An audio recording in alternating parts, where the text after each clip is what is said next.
Okay, Okay, here okay. we are. Here we are with Whew. Josephine.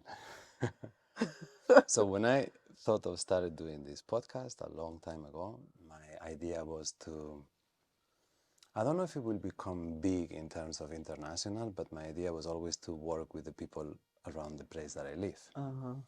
And from day one, in my mind, you were my first guest. And then you haven't been my first guest, but mounting to this moment, I realize I'm nervous and like uncertain what I'm going to ask, a little bit starstruck. Oh I have to no. say, yeah. Mm-hmm. No. You are one of my favorite performers on stage. Thank you. So, and you know that because I get lost in your concerts always. Yeah? So, I know a little bit about you, but for whoever doesn't know, who is Josephine? Oh, Who's Josephine? let's start easy. Yeah. Josephine. Whew. I think Josephine has many aspects. There are many Josephines in one Josephine. Mm-hmm. So it's a long answer to that question. Who Josephine is primarily, I would say, is a mother, which has been the aspect of me which has taken precedence over really anything else in my life. Joyfully? Absolutely, Mm-hmm. yeah. First and foremost, I am a mother. Um, I won't say I'm a woman, but I think really for me, and I do feel very much very human. You know, I'm a very alive person. I'm somebody who doesn't shy away from all of the aspects of life. You know, I couldn't avoid. Josephine is somebody who who grew up in an environment which was lively, to say the least. So there's been no way for me to avoid the more, I suppose, what we call the nitty gritty aspects of life. So Josephine is something of a survivor. Um,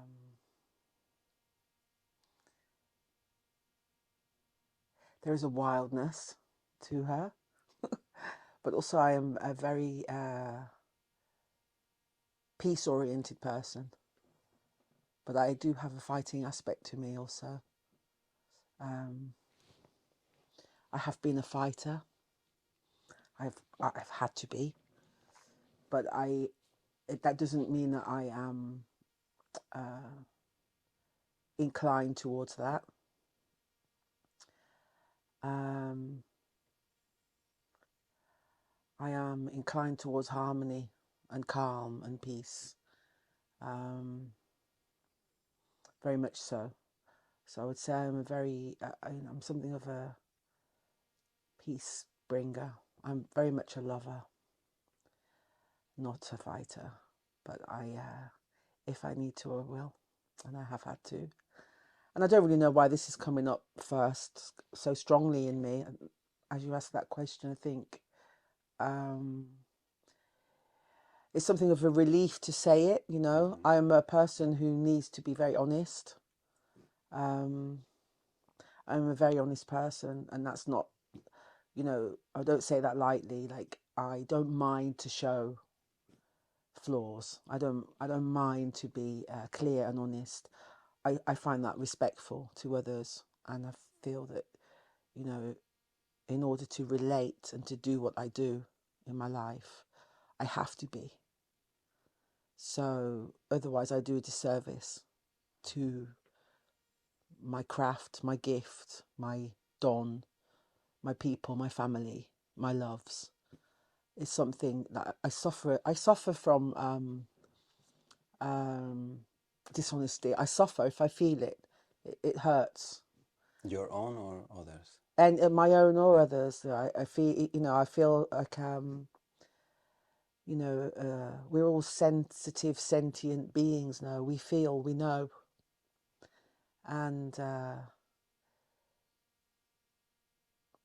really feel I try to work on that, you know, on having respect for others and myself, and my feelings and my emotions in that way, you know, that I'm able to just be clear and honest in relating, in communicating. But I'm also quite contradictory, I suppose, because I'm also quite a solo riding person, so I kind of shy away from a lot of interaction. I spend a lot of time on my own. Mm-hmm. I think maybe that's because I'm such a social beast. So what Josephine also is a, you know, a very social being, a very exposed person, because I'm a singer and musician, and you know, I have been been an actress. I used to work in physical theatre. I've danced in my time. I've worked in, you know, small companies. So that performance side of my life is a very exposed part of me. So I like to withdraw. I was shy.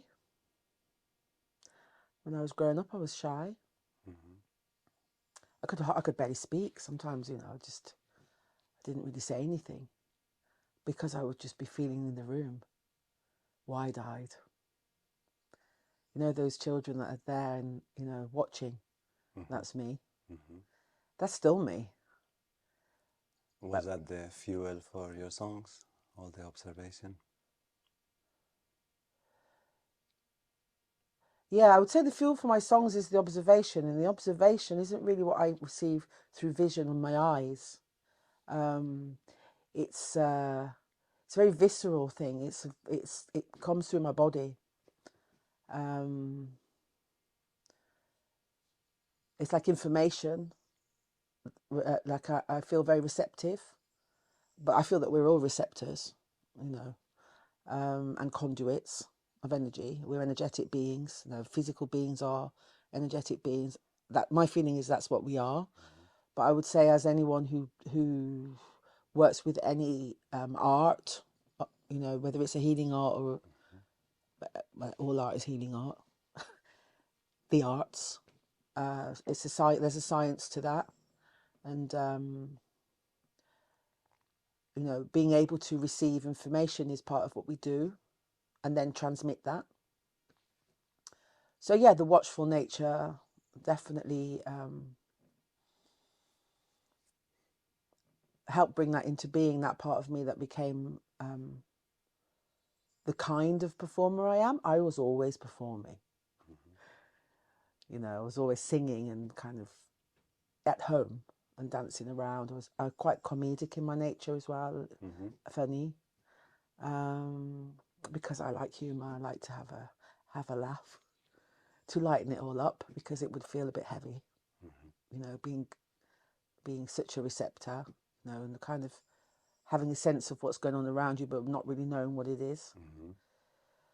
Mm-hmm. I think I'm probably, when I say these things, maybe I speak for other people who work in the field of performance art or those sorts of arts, that we can be, you know, very up and down. So I was quite depressive when I was younger. Mm-hmm. I would get depressed. Um, Do you feel that this feeling of absorbing but maybe not having the words or the filtering to understand what's happening until the song is expressed is part of the accumulation of that sense of depression? you know, now I'm older, Mm. I understand, Yeah. so I can answer that. I wouldn't have been able to answer that when I was younger.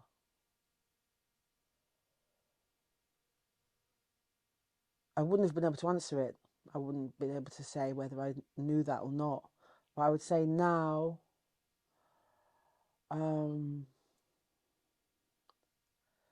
it's very clear to me the nature of how I work.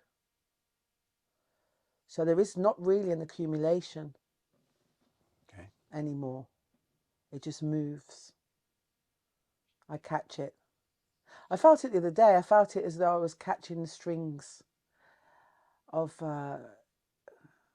like almost the universe, like there are strings, fibers, and that one catches them and weaves. And I often describe it as it's like weaving for me. I like, when I was younger, I would weave a little bit. There's this little weaving loom, and I would like to learn again.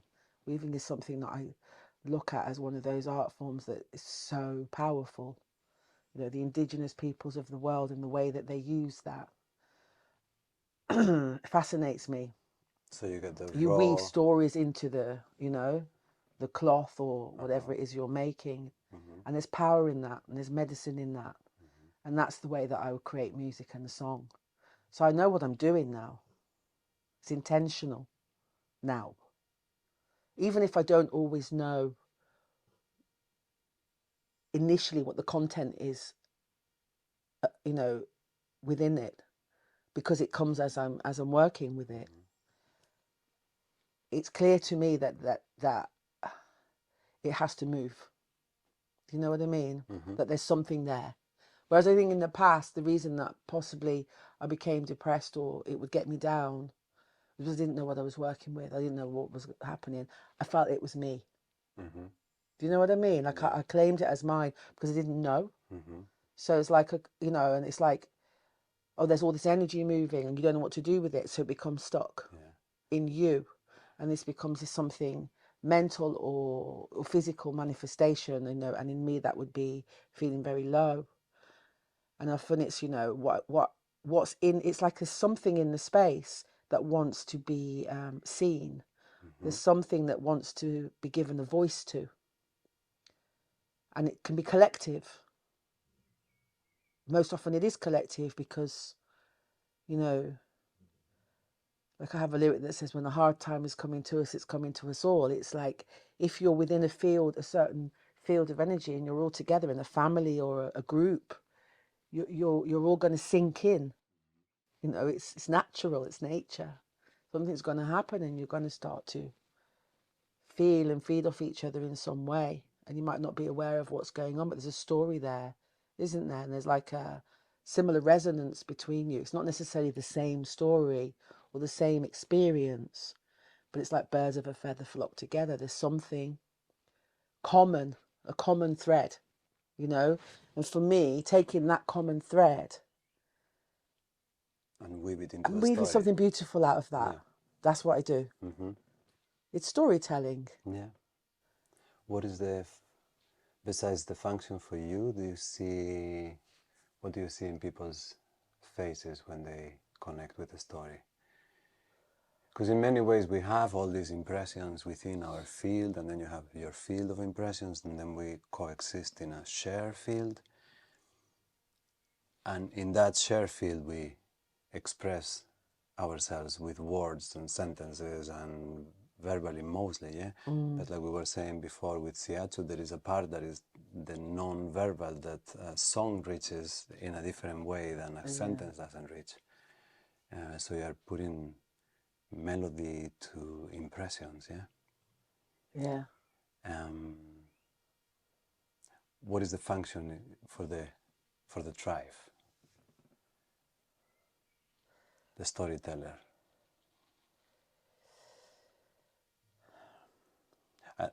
And we can expand even bigger, yeah, because now we are very much in a bottleneck, in a transitional period, someone said a temporal border town. So now the stories that we tell ourselves are very important, yeah? Well, they always are. Yeah. They always have been. Mm-hmm. So that, when you say that, it brings to me like awareness. Mm-hmm. So I would say I think I'm answering your question. I'm not sure, but I think so. Mm-hmm. That because you're asking like, what is the function for the tribe, for the people? Yeah. Because And it's different to receive orders, to receive limitations, to receive guidelines, to receive advice, yeah, than to receive a story. yeah, yeah, Because a story can do all those things, yeah. can give direction, can give structure, but it comes in a different Well, format. it's open to interpretation, isn't it? And it's It's open not to, dictation. exactly, It's a story, yeah. such as myths and legends are. Mm-hmm. Yeah, and what they hold within them are very often secrets and keys and clues and Mm-hmm. yeah.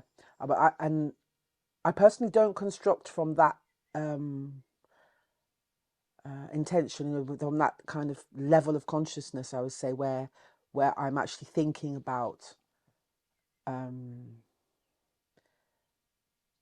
you know, like how am I going to affect? Mm-hmm. It has nothing to do with it for me. It's absolutely just what comes through me.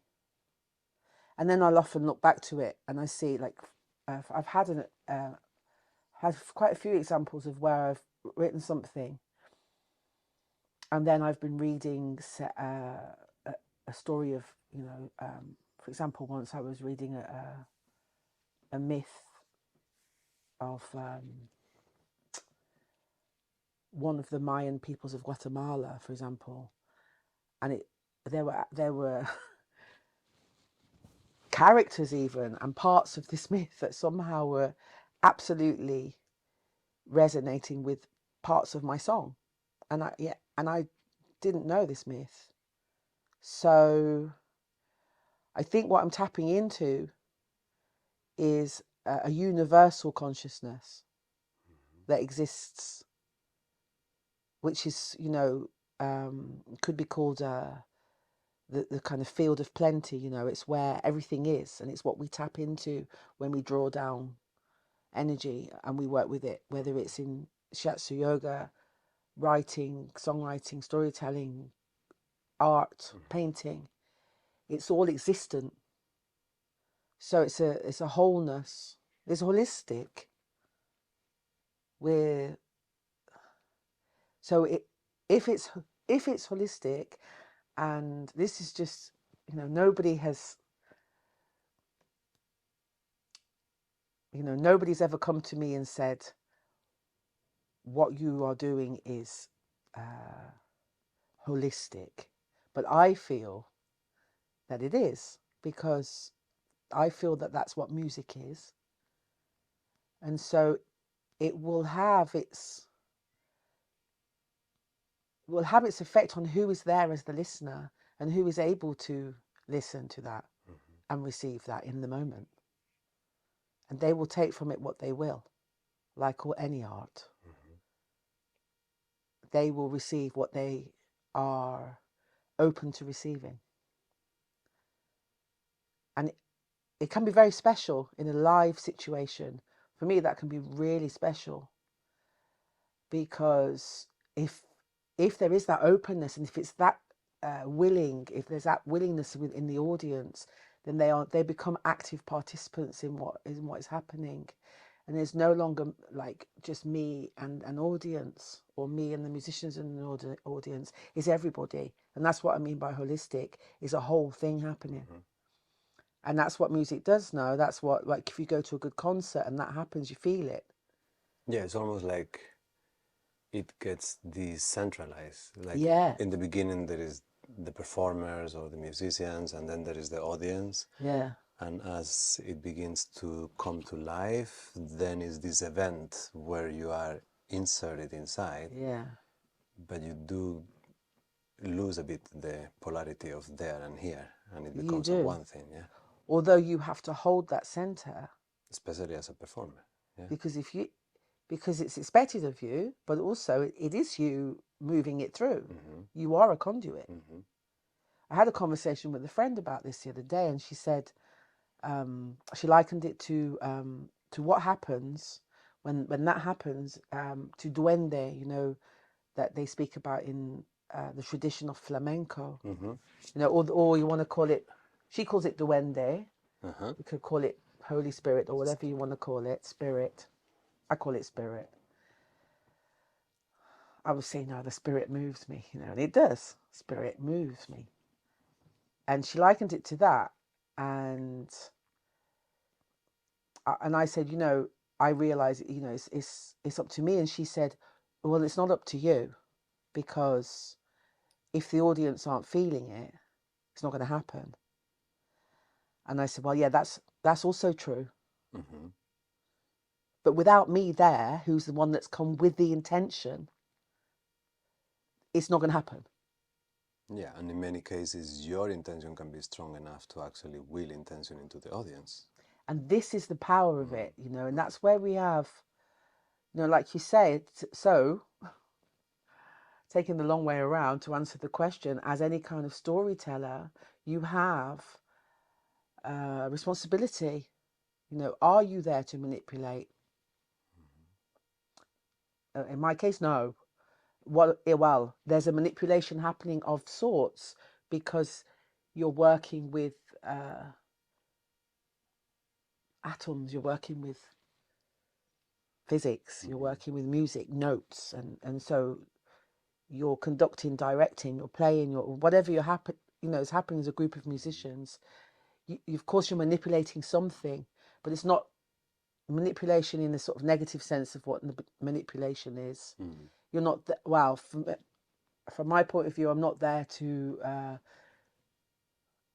convince or in any way,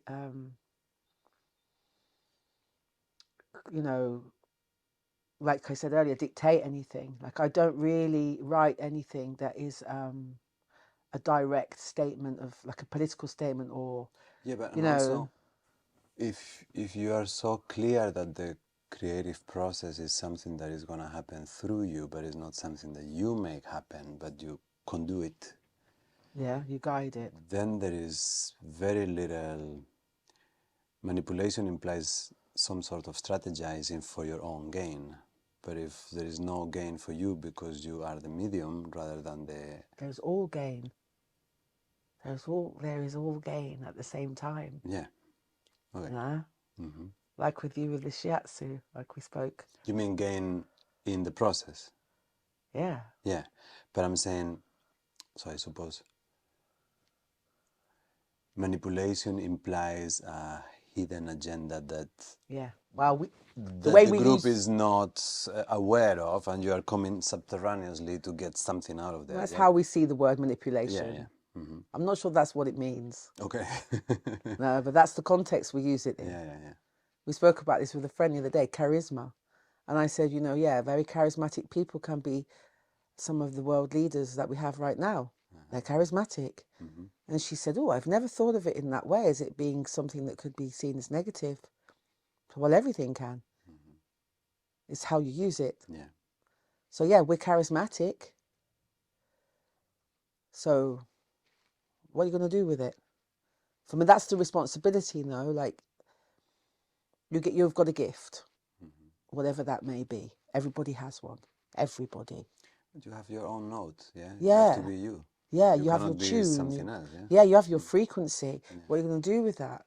And that's where the human part, you know, the very human, vulnerable and sometimes difficult part of life comes in, because we are that. We are fallible. We have ego. You know, I was talking about that earlier. We can be hurt. We have feelings. We can hurt. We can hurt. We're carrying our emotional baggage, our story, into the arena with us, you know, and that's going to come through.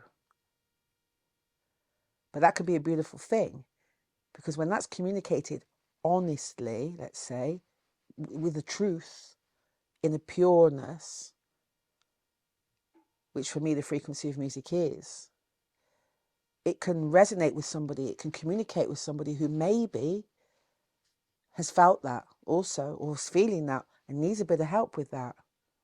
Maybe they need to cry. Maybe they need it to, you know, maybe they need to dance. Maybe they need to sing. Maybe they need to move it in some way. And that's the only real manipulation in the beautiful sense of the word, I would say. To create a moment that is meaningful in true. Yeah, and that's the intention. How do you do to make sure that the conduit is clean? What do you have a practice, a technique? So if you consider yourself as a musician or an artist, a channel of sorts, how does the channeling device stay open? Just being in the moment, Igor. I'm no clean being in any way. Like, I've got my crap and my shit and my thoughts and all of my stuff, and you know, and it accumulates within me. But in that moment, by being in the moment and present and open, it's almost like a sluice. It's almost like it all gets out and moves out of the way. I always say that it's like move yourself out of the way. And there's definitely a technique to that, but I don't know what it is. I just do it. It just happens with me. Yeah, it's interesting because there's many different things you can do to train presence, but in the moment that comes, it's actually very difficult to explain. It You're is. just there. Yeah. It has to do with the willingness to do so, in a way. A certain appreciation of how real reality feels and not wanting to be anywhere else because that reality is real. Yeah. Yeah, one thing I do is I oxygenate. I'm very into, you know, oxygen. I know. Yeah, because oxygenate those cells, you know, breathe. I work with breath. That's interesting to me. So how is because do you have like training on the side, or it's just your own thing, yeah? Yeah. Yeah. So how is the approach to breath of a singer? It's very important. I mean, we use it in a way that, you know, it's we play on it now. Oh, okay. We play an instrument through our body. So we have to use the breath once again with awareness. We have to have a very strong connection to our breath.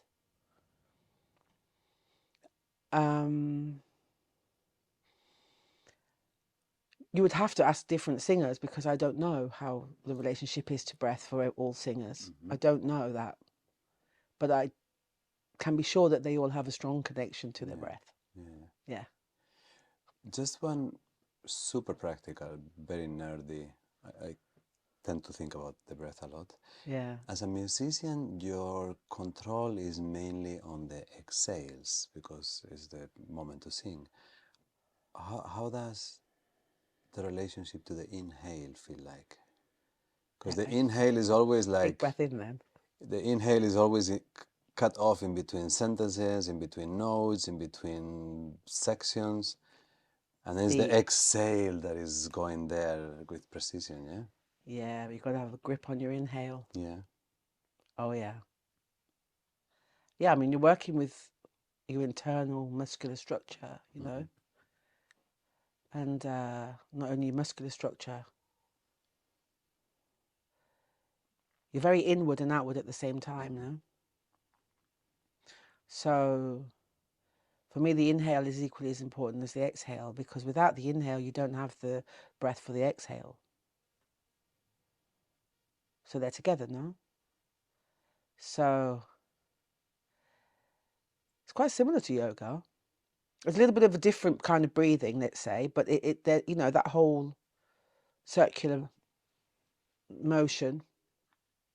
Yeah, if you don't have enough, you're not going to get through.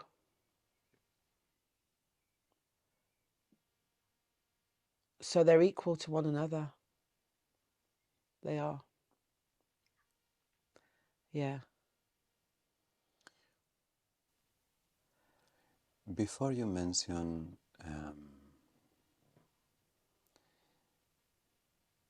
this wilderness or this ability of yours to be there when the fight is on, to not hide, to face the music, and then Yeah. you also mention an increasingly movement towards harmony and peace. Mm-hmm. Have you seen that playing over through your life? Have you seen this desire for Mm-hmm. peace coming lately? And have you seen a change? Have you seen an evolution? Yeah, I always had a desire for peace. I struggled with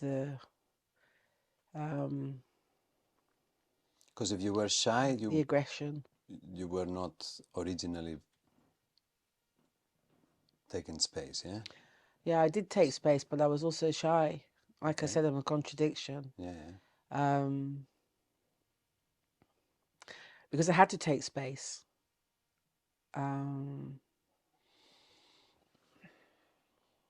Yeah, you know, I grew up in an environment that was quite strong. You know, it was quite full on. Wonderful as well, but there were, England, right? yeah, but you know, our home, our life, our little world that we lived in, sometimes was complicated, like many people's lives. It was an amazing time that I grew up in. It had, you know, multicultural and music and parties and wildness and beauty and fun. And you know, I come from a pretty great, well, absolutely fantastic person who was my mother, and we have a great family. And she had this world which was just this amazing multicultural world, an English woman, English Irish woman, and her family. You know, we all benefited from that. But there were aspects to our world that were pretty intense. You know, growing up in the city, finding our way. We were we were full on teenagers, and we were out there on the streets. And it was also in our home. There was fighting. And you had to stand up for yourself. I didn't get into fights out in the street very, you know, I wasn't like a street fighting girl or anything like that. I'm more of a protector than anything. So I learned to defend and protect, and stand up for. And I've always been about standing up for, you know, and I still am. You know, I will always stand up for something. But I learned early that fighting was not the way. And that I had this strong feeling that I just wanted peace. I just wanted something calm. I wanted relief from it. I wanted to go away from it. Do you feel you've gotten close to that? Yeah, 100%. 100%. Yeah, inside and out. I created it within and without. Yeah, nothing crosses my door. No, no, no. It can try, but it does, you know, I didn't even have to do anything. It's, be gone, foul beast. No. I can feel it, like, you know, it's going to rise in me, but I don't let it take me anymore. You know, it's having some sort of mastery over your feelings, isn't it? What do you do with really. that? Like, let's say when we say shadow work, Yeah. if we would get concrete, how do you integrate your shadow? Let's say when you see this, in this case, an example, this more violent, confronting part, and you say over time I tamed it. How does that happen without disowning? You can't disown. Mm. You embrace. You integrate. We are not separate to that. You love it better. You love it. Mm-hmm. You do it with love. No? This is the only, I feel this is the only way. With care and attention. If you ignore it, it will grow.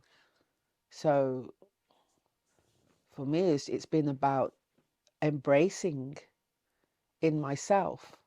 That feistiness. Absolutely. And all of the shadowy nature, and it still come up and bite me on the ass occasionally, of course. Mm-hmm. Like we were speaking about that earlier. I will be on my deathbed and it will be there.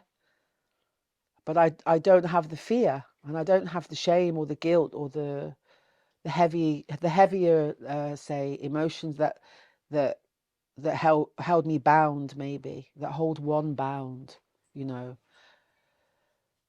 to that realm. Let's say I can navigate with my lights on. You Mm-hmm. know what I mean? Mm-hmm. Walking in the dark with my lights on. It's another lyric. Without the fear of it, and also embrace it. I don't need to be in judgment of that anymore, or think that, oh well, but that's bad. That's a bad part of me, because it's not. It's not your fault. It's like, okay, let's embrace you. Let's integrate you. Let's make you help you to dissipate into the light, I suppose. No, but the light. When I say the light, I'm not a person that sees a dichotomy like there's dark and there's light. I'm not that person. For me, there's everything, and light has everything within it. Even in the dark, you know, shadow is shadow. It feels, where there is light, and it casts a shadow, like outside where the sun, there's a shadow on the ground there. There's just an absence of any kind of light in that moment. And as soon as the sun moves over it, there it is, isn't it? So it's the same kind of thing. There's a very dark and starlit terrain within me that I love to navigate. I'm a night being in that way. I love to dream. That's where you meet many of your monsters, and you've got to give them something so they're not going to consume you. You know what I mean? Mm-hmm. You got to give them a bit of attention. And how do you give the attention to the monsters? How do you pay homage to the darkness without that fear that you're gonna get swallowed by it? Because I suppose we project that somehow the integration of the shadow is the transcendence of the shadow, and that eventually we will be liberated from those feelings, and that's not the way it is, yeah? But the fear on the other end is that integrating means somehow allowing it as well. Yeah, So we are not negating, we are not letting ourselves getting overpowered by it, so we are finding some middle ground with these darker energies. yeah, And as we come into this part of life where I suppose we like to dream, but we also are very, very much face to face with our dreams becoming true already. Yeah, when you're very young, your dreams are going to become true at some point, but now you're having dreams that already became true. So in the putting it together, I suppose music plays a big role, but yeah, I don't know. I don't know if it's a question or just a general reflection of how intricate the shadow work is if you really understand it properly. Because it's a love to something that can hurt you, and it's a love to something that can hurt others, and at the same time it's inevitable because it is part of you. You know, as you say that, you know, I can see, I can see now like a harness and a beast. Mm-hmm. And,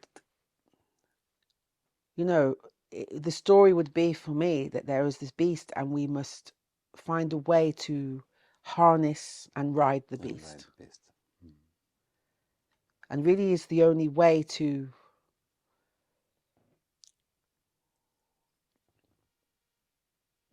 calm the beast. And I won't say tame because I wouldn't want to tame, but to calm is to be able to, if you let that beast run amok and be in control of you and in everything around you, then you're done. Mm-hmm. And okay, we're talking about us and we're talking about ourselves as, you know, our lives, which are maybe aren't so extreme, but there are things out there in the world that are so extreme and people who are suffering a lot with the actions of others and suffering within themselves. And I would never claim that I know how to work with that because I haven't been out there in the world working with that. I work in my small area. Um, and there are obviously parts of us that desperately need help, you know, in a lot of us. It's not as easy as going, come on, go get a harness and harness ride your beast. You know, it's just what I see right now. You know, people need to go and get help for whatever it is that may be ailing them or they feel that's difficult to integrate in themselves. But what I do feel is in all areas to meet it with compassion, to be met with listening, care, non non-judgment, you know, an equanimous meeting of some kind of care and love and pure energy, as pure as possible, Yeah. is vital. And in what you're saying also implies time and dedication and Yeah, space, and which is something that as an artist is kind of part of your job in a way. yeah,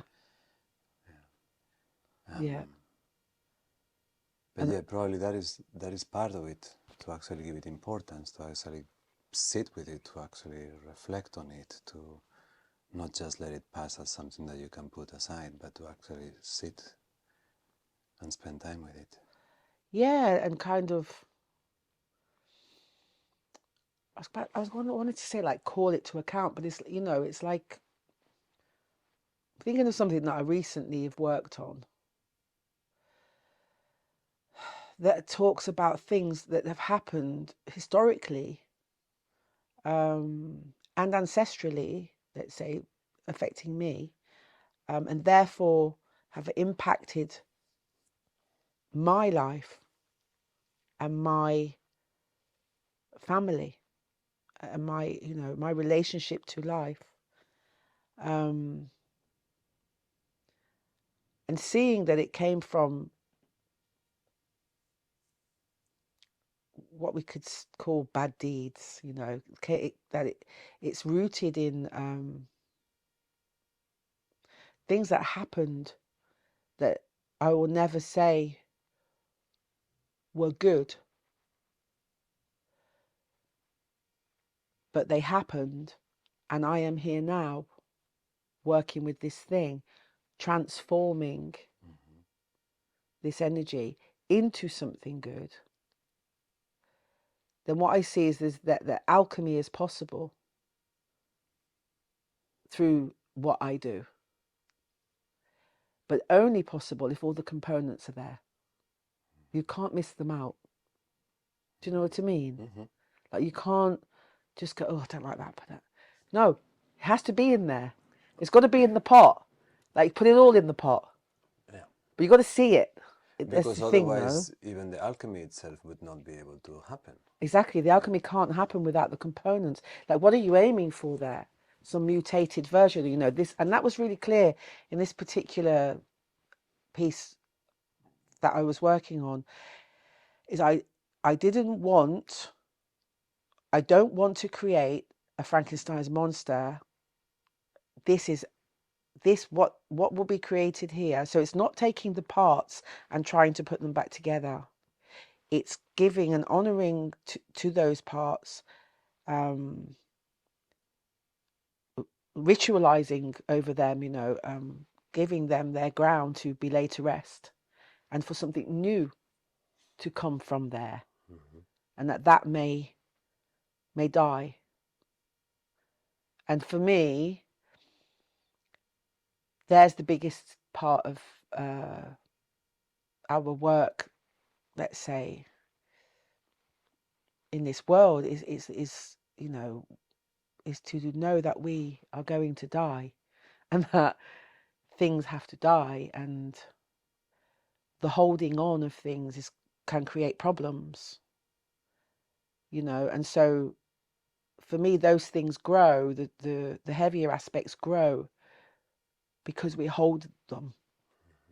We're vessels and we're containers, and we don't necessarily know that's what we're doing, but that is what we do. I had a dream of a friend, and she passed away, my friend, a friend of ours. And in the dream, she said, I wish I'd known one thing. After she passed away, I dreamt of her. And I said, what was that? And she said, I wish I'd known to not attach to emotion. And that's all she said in the dream. And when I woke up, I was like, it's so small and simple, but it's very profound. Also because he said to not attach to emotion, not to not attach to things or people, or because the emotion, you're going to feel it anyway. And it's just to feel it and let it be, to feel it and let it be.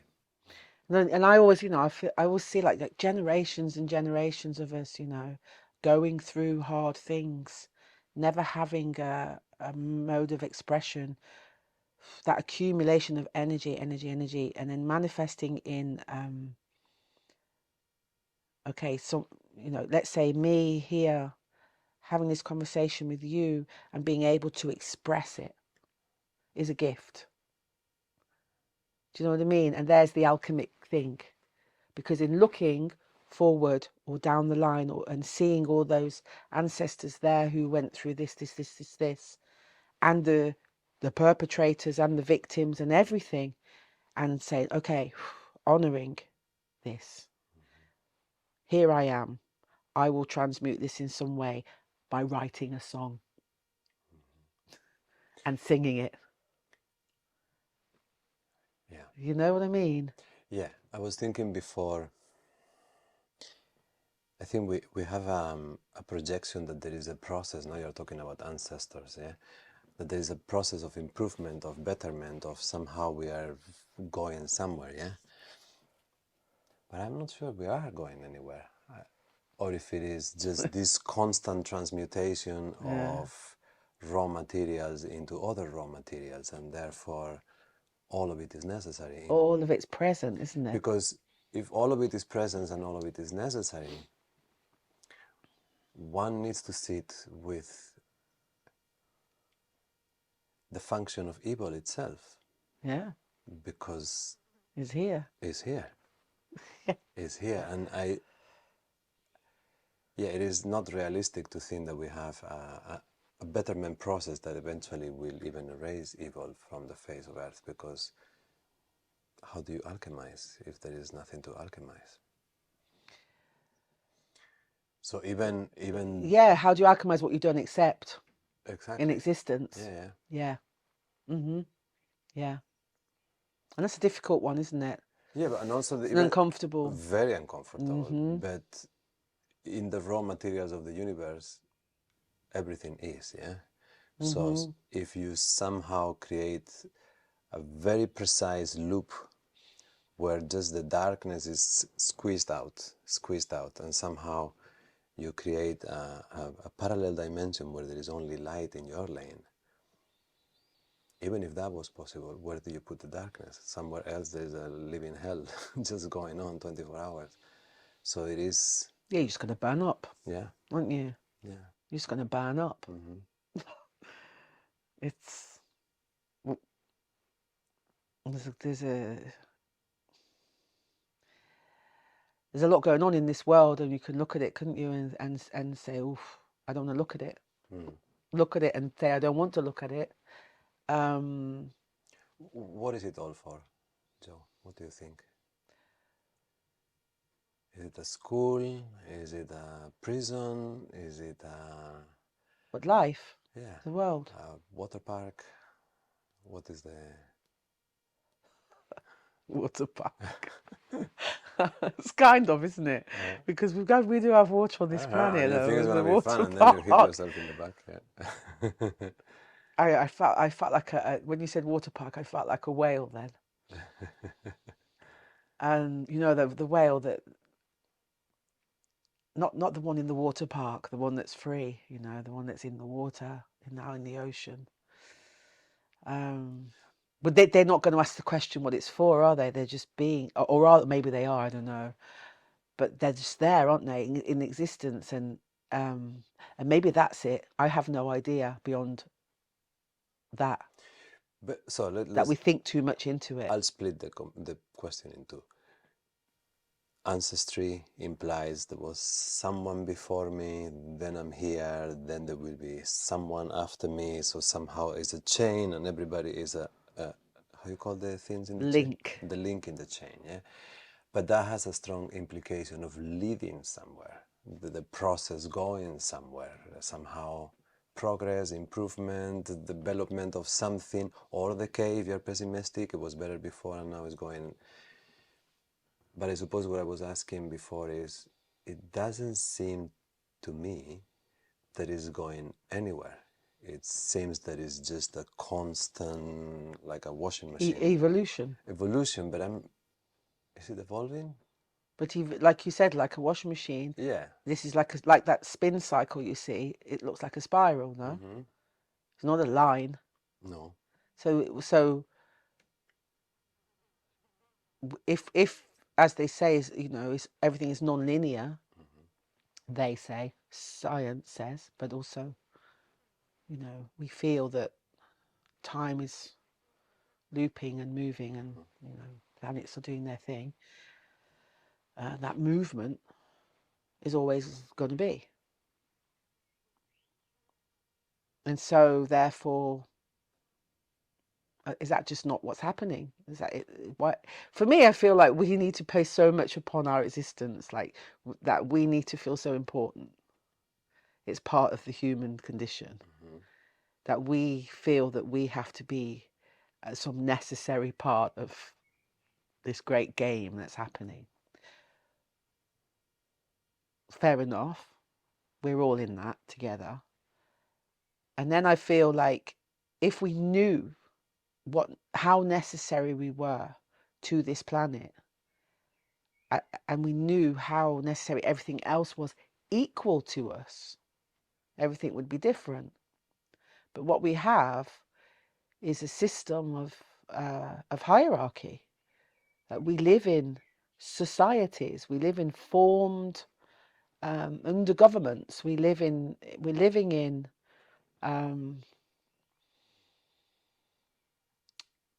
families where there are hierarchical systems.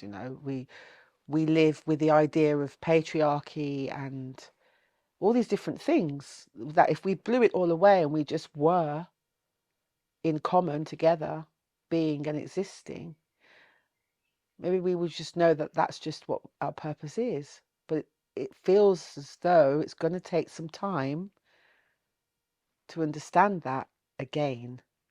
And that maybe once we did, and possibly on the earth still are people, indigenous people of this world, and some beings who are, who have the knowledge, maybe they really still understand that. That's what I feel about it. I don't feel like, we're here to build and we're here to conquer and we're here to, like I say, the fighting spirit in me she's calm. It's My mum used to always say, and I'm sure somebody could dispute this. Our mum fostered children, and she had babies for a while, and that was quite difficult because there would come a point where my mum would have to let them go. It was hard. It was emotionally really. But she'd get the babies, and whenever babies were born in the family, she'd check here on the back, where your two dimples are, to see if there were any bruising, what they used to call Mongolian blue spots. Mm-hmm. And she would say that you would directly, if you have them, you're directly descended from Genghis Khan. and that comes to my mind now, because if I think of that whole empire like sweeping through the world, doing what it did, creating empire, and this whole thing that's been happening in the world. And those depictions of them riding through, the steps, and I kind of go, oh, it's kind of romantic to me, but it must have been horrendous. Yeah. There's nothing romantic about it, is there? We romanticize it. And so I feel like we are kind of romantic. We're a romantic species in a way, that we have even an ability to romanticize what is terrible. And we have been warring always, and fighting always, and finding ways to beautify that, painting it up and doing what we do. And we're quite a strong species in that way. I don't want to say that Genghis Khan and them lot, that it was romantic for anybody, but we have romanticized it in literature, in film. Mm-hmm. I come from these people, and all of that. And maybe we will always do that.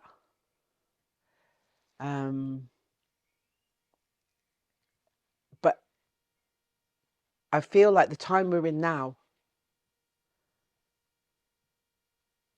things are happening in this world, in our lifetime now, that will be impossible to romanticize. I just feel like it's gone so far as a species. It is that something is so out of balance in that way, that has come from the building of empires, the need to have possessions, this is my land, ownership, all of that wherever that began, and that kind of fear took place, to have and possess, take a hold of, has gone so far. It can't sustain. It's doing something so terrible in the world that we can't romanticize it. And when we lose that kind of hope, then that's not okay. I feel like that. It's people are losing hope. They've lost their religion already. Mm-hmm. That gave them hope. That they didn't have that. They didn't have their temples, their sacred spaces, their churches, their mosques. Some people do, and I'm not saying that religion per se is the savior of anybody, because that has also been a massive part of what's happening in the world. But some kind of respect, sanctity, sacred, space within and without, respect for other life, it has to come back. Well, this seems to be the reflection of a different world. So if you are not able to communicate with the other world that this is a reflection of, then you end up just with the reflection. And it feels shallow and it feels empty, yeah? Like narcissist, like A little bit, narcissistic. yeah. Or even certain nihilism, like it Yeah. doesn't matter, yeah? Doesn't matter, no. Yeah. That lack of love and lack of care. Yeah. But don't you think it comes from what we were speaking before? Like, if you individually, your shadow, your negative tendencies or your fearful emotions, if they are completely disintegrated and you have learned how to not deal with them by pretending that they don't exist, then they manifest in your life in a different way. So collectively, we are just manifesting everybody's shadows because we are Yes, pretending that we are better than we are. I do feel like that. Yeah, Do you? yeah, very much. Yeah. But how do we,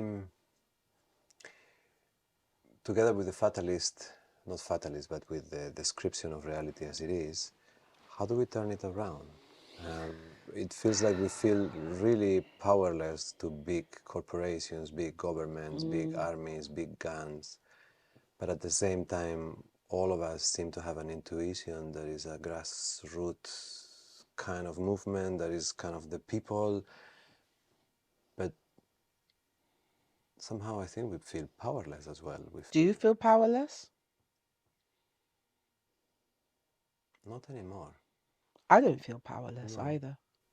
not anymore. But I think that's a somehow when we get together we feel more powerless than when we are as a society. Like how many times we hear about this and the climate and the plastics and the corruption, and there is a tendency to shrug your shoulders and say, but what are we going to do with it? Yeah. Some will and some won't. So how do you see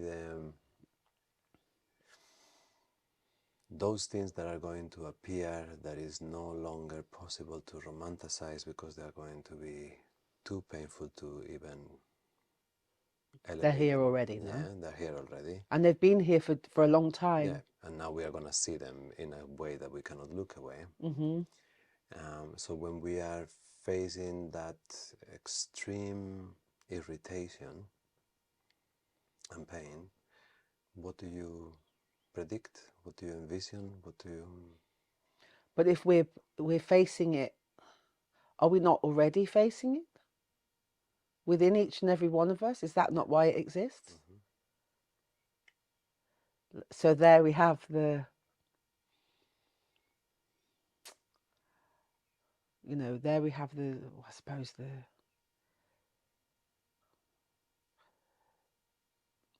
almost a dilemma, let's say, because it's already so it's within us, so it's up to us to do something. There's no outside thing gonna save you. It's up to you. But that's really scary when you don't have no idea, no tools, and you don't know what you're supposed to be doing. We're in a dilemma situation now, all of us. What am I supposed to do? Where do you begin? It takes me back to the breath, to be honest with you.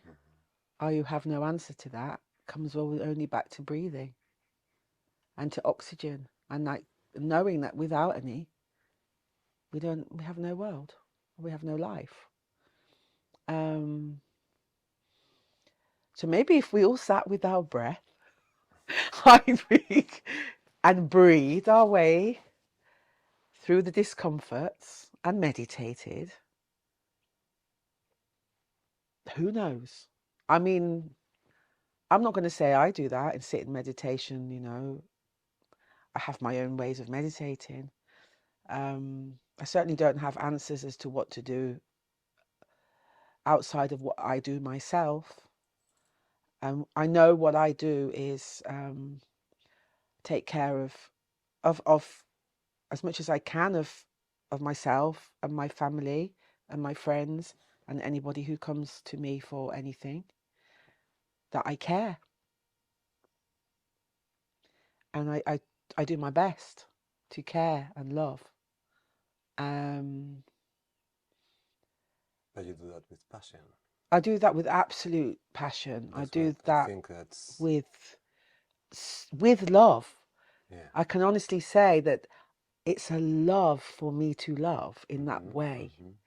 And that feels for me so powerful that I do not feel powerless to the powers that be that Because are an illusion, but are actually acting out almost like the Wizard of Oz. And the minions act out for these mythical beings their wishes and do the dirty work. It's almost like we're living in some kind of once again in some kind of story, but it's happening. yeah, but in this sense, the immediacy of your presence and your caring would take over any other story, and that in that self-created microcosmos, you are working on the macrocosmos as well. Yes, Yeah. yeah. Be the change. Mm-hmm. I can change the world with my own two hands. And people might say, such cliches, how can you go into war zones, places of genocide and think that you can, you're just going to feel futile. Yeah, you possibly are.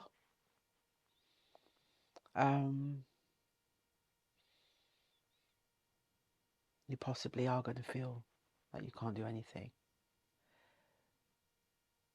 But if you have that loving within you, wherever you are, and I'm sure people are staying alive because other people are taking care of them right now, are loving them. And and that's it. That's all they have left, maybe. You know what I mean? Mm-hmm. Because really, in the end of everything, it will be all, and it is all we have. Really, Each other, yeah. isn't it? Yeah. And so, yeah, I feel like, again, I'll go back to my mum because I always speak about her. That's what she did. She took after, she looked after people in her direct vicinity as much as she could.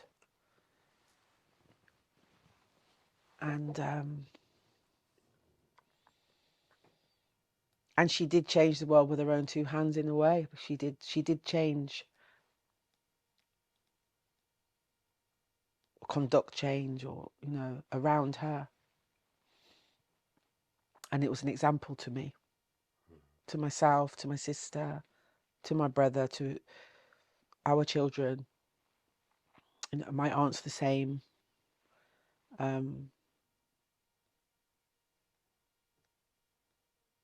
They are people of goodness in their heart and love and care.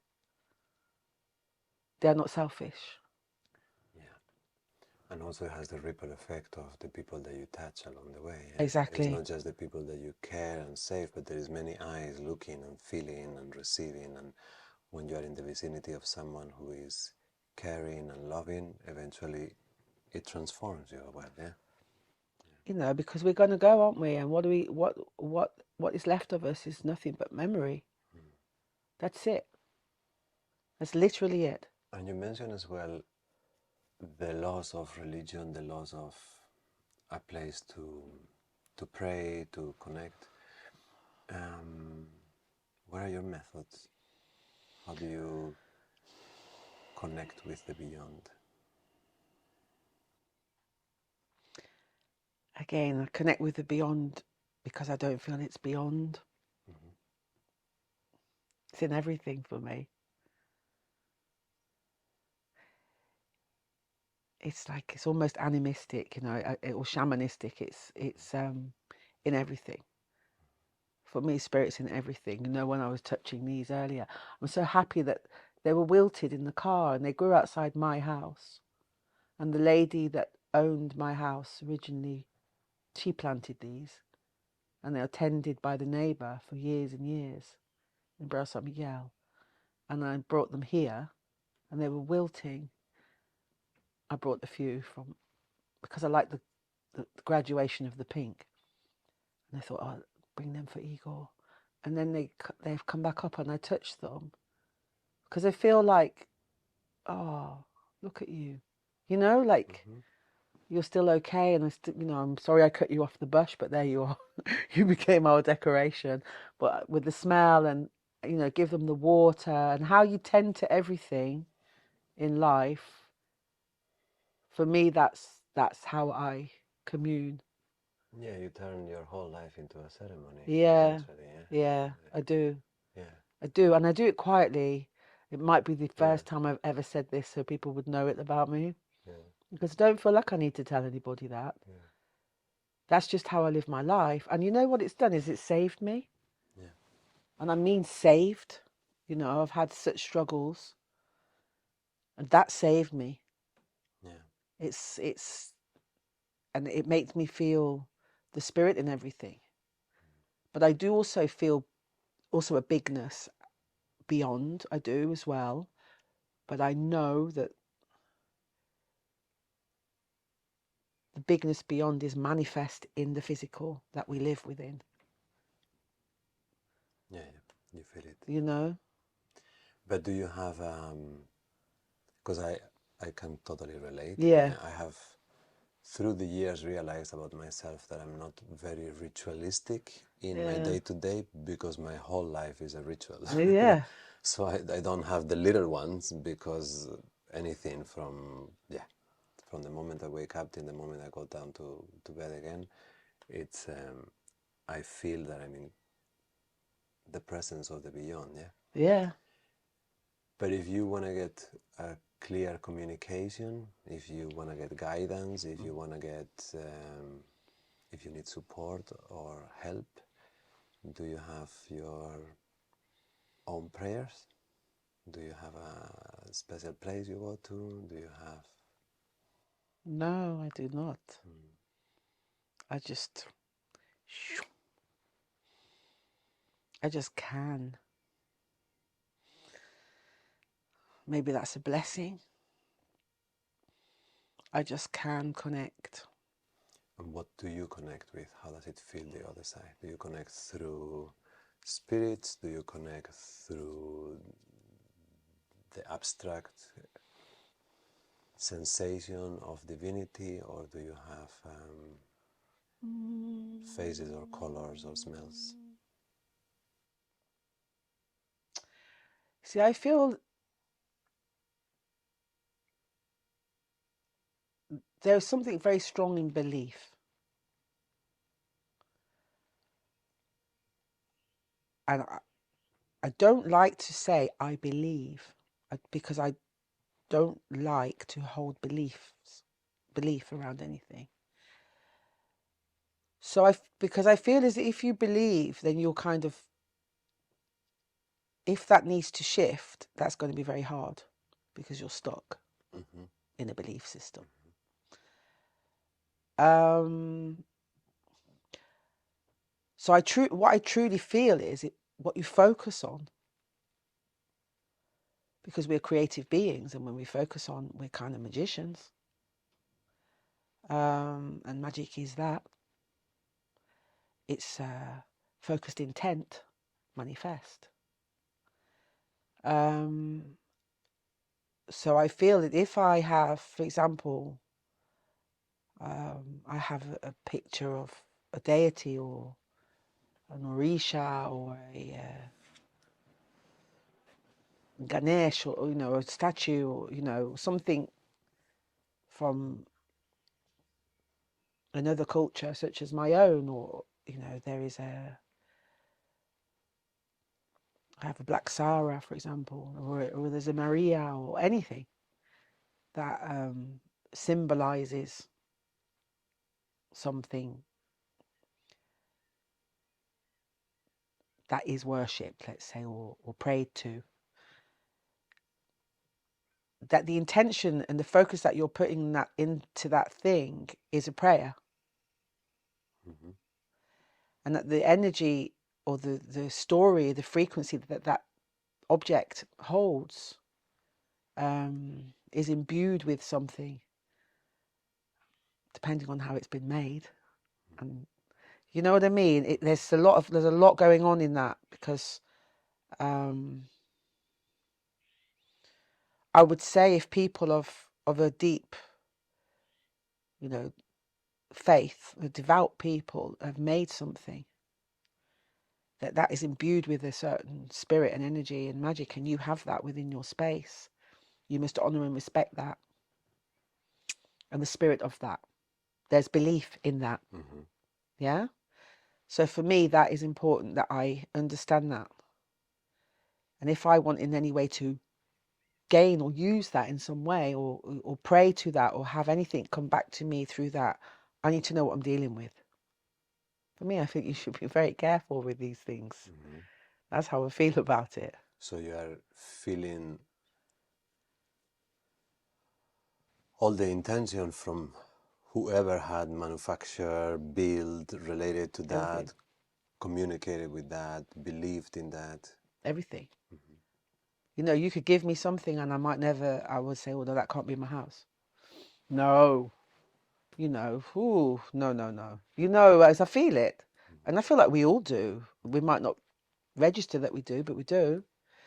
I once stayed in a house of a friend he's from Zimbabwe, and he had masks, amazing, on the walls, these masks. Oh, I would sleep. Oh my God, my dreams and the feelings I would get and some sense of communication that I got. And then he came back, and I was there for like a month, and he came back and I said to him, these masks, he said, oh, I know. And he told me some of the stories of these masks. And for me, it's that, you know, if I'm in that space, I'm in a temple in a way, no, I'm surrounded by spirit and whatever is, you know, I'm going to honor it and respect it. But if I'm praying to something for something and I'm asking for help and I'm, you know, communing and needing, for me, I tap in and tune in with respect, you know, with my candle, with my smoke, with my whatever image it is I feel that I'm speaking with and that will speak through me. And I give my gifts and my flowers and my, you know, I try my best, because to be honest, I don't know, because I come from, you know, I'm kind of separated from possibly what are my roots and my tradition, because my dad came from Guyana. And so I haven't done the exact DNA, but, you know, Guyanese mix, which is definitely Nigeria area. And then you have South India, you have native peoples of Guyana, possibly Portuguese, Spanish. You know, I have a big mix from there. But we didn't grow up there. So we grew up in Britain. And we were raised in a Catholic environment and went to Catholic school. Okay. Where you meant to pray to God and kneel down. And But you already had at home the other flavor, or it was completely cut off? at home we had every flavour. Okay. At home was every flavour, but there was no worship in that way at home. Okay. No, because our mum was friends with a lot of people of the diaspora, no, so from mostly the West Indies, but not only in the Caribbean. So they would have parties and gatherings in our homes and everybody else's homes. So it was a mix of cultures. But definitely Christianity and Catholicism was probably the main religion running through most of the peoples. So we would go to church, and, you know, confirmed and communion and everything else.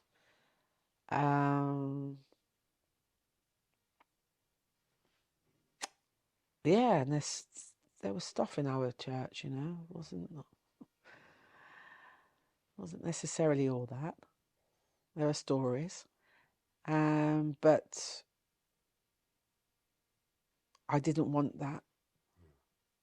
I wanted something that didn't feel restrictive and that I was beholden to some great man in the sky.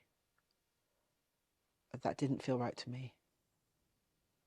And I do not dismiss that or anybody's faith. it just didn't feel right for me. And I went on my journey of discovery, and what that's brought me to now is that all of it is all right if it makes you all right. But to commit crime in the name of it is not. So that's where I was out of. That was not okay for me. It was not. It was like, what is this? In a way, You know? in a way, one of your concerts could be also a place to find that communion. There are those that call it church. Yes. It's true. Yeah. Yeah. Let me let My the cat biting in. friend. There you are. Come inside. Come for a nibble. Yeah, there are those that say, yeah, this, you know, and it's... Well, you need to go to a place to communicate with what you consider is that spirit that makes you feel alive, and you probably want to have some moments when you do it alone, but in some moments it's nice to have a community so you feel that you have that moment together. And you know, if whoever is holding space is speaking the words of love and care and togetherness, then you have the communion in a way. Yeah. And I sing gospel Yeah, as well but sometimes, you because know. I never went to church. Later on, as an adult, I have sometimes been in cities and I want to have the space for myself to be quiet, and I would go into a temple or a church. Yeah? But I realized that the moments that I have shared experiences of, yeah, transcendence is usually around music, Me too. concerts, things like that. Yeah, And nature. yeah, But nature. nature is alone. Usually, nature is myself. Yeah. But if I'm gonna share it with a small communities, usually music can have that. And I found it, you know, I have also found it through music, music in ritual, like in ceremony, like, Yeah. and I feel a particular resonance with certain, um, certain cultural practices, let's say, that somehow touch on my bloodline. And it's like, oh, maybe I don't understand it, but if I see someone dancing the orishas, or you know, an orisha, or some santeria, or some candomblé, or something, you know, something Irish, I feel it. I'm like, that's my people. Like, I can feel it. Because also the songs carry an energy. Yeah, Yeah. exactly. And I feel so drawn to it, and it makes me feel home. And it's just like, oh. So, you know, we were dancing at the in Africa celebration the other day, and some of the women, they were from all over really. It was Cabo Verde, Mozambique, Angola, Prince, different places, and you know, ladies were dressed, you know, wearing their colours and their patterns and dancing, and I just felt fantastic. I could cry just speaking about it. And I'm not the only one that felt fantastic. You know, there were, you know, white German girls feeling fantastic. Yeah. It's not just me, but I just felt so at home. But this is interesting. Like, it's actually one of the few things that I wanted to ask you. I think we mentioned it once that we talked, but I grew up as a brown person surrounded by brown people. So for me, race had no role in my life. Yeah. Yeah. But then whenever you do something in group, whenever there is the holiday of your place, whenever you go to church, if you go to church, you go to a concert, if you go to a concert, there the race event is happening because you're all the same race. So you don't need to have the secondary race event where you celebrate your bloodline or your tradition. That's it. But Yeah. when you grow up far away from your blood, and I share my life with an orphan, so I know that She knows later on. about it Yeah, though. yeah. Yeah. So I discovered the importance of race halfway through my life. I was race. I never thought about it. Yeah. But then I see with you sometimes in social media, and you are race conscious, you are race sensitive, and I thought it would be for people like me that did not grow up with that parameter in life.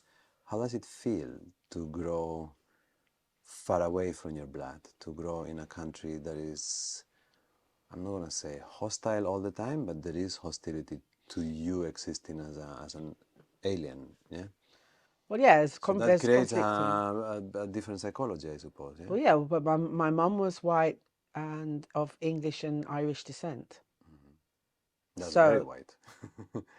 and she was very pale skinned Yeah. and with freckles and, you Mm-hmm. know, a lot of red in her hair and all of that. And she, um, she married a man from Guyana and he was very black Mm-hmm.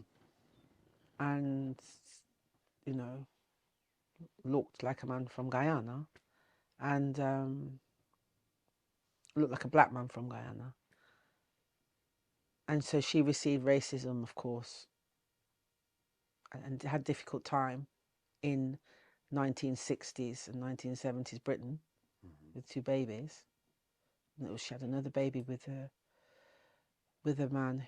Also because it's not just the racism for the black family, but No, this is the mixed family, which yeah, in some ways is even more complex. yeah. And then I had a Bayesian partner from Barbados, Mm-hmm. and that's our brother's dad. Mm-hmm. Um, and so we grew up with no feeling of being, without needing to feel separated from our race because we were surrounded by it on both sides. But then step out in the streets and you're confronted, especially in those days. I mean, and now it's happening again. We're talking the 70s and 80s. We had skinheads, we were attacked. We had, it was National Front in England at the time. We were called names all the time, chased, told to go back to your own country, but that's happened to me here, so what can I say? It's not only about the colour of your skin. Constantly made to feel like you were not as good as, Mm-hmm. in some way, And by that doesn't, certain aspects. Not everybody, but there was a lot of that. and doesn't it make you bitter? No, No? not me. No, but interestingly, recently, no, it didn't make me bitter. It made me strong. It made me proud and strong. But what I didn't realize, and I realized this quite recently, that there was still a part of me that was feeling or would allow certain dynamics in my life through feeling less than, Mm-hmm. and that self-worth came from racism, that Mm-hmm. that diminished Mm-hmm. self-worth, because I don't have a lack, but it was diminished in some way, and that I was allowing certain things to kind of stamp on me. It was unconscious, and I realized it recently, and it was really beautiful because I realized it through an amazing person, or two people that came here to the Algarve and created and choreographed a beautiful performance, and I was a part of that. And they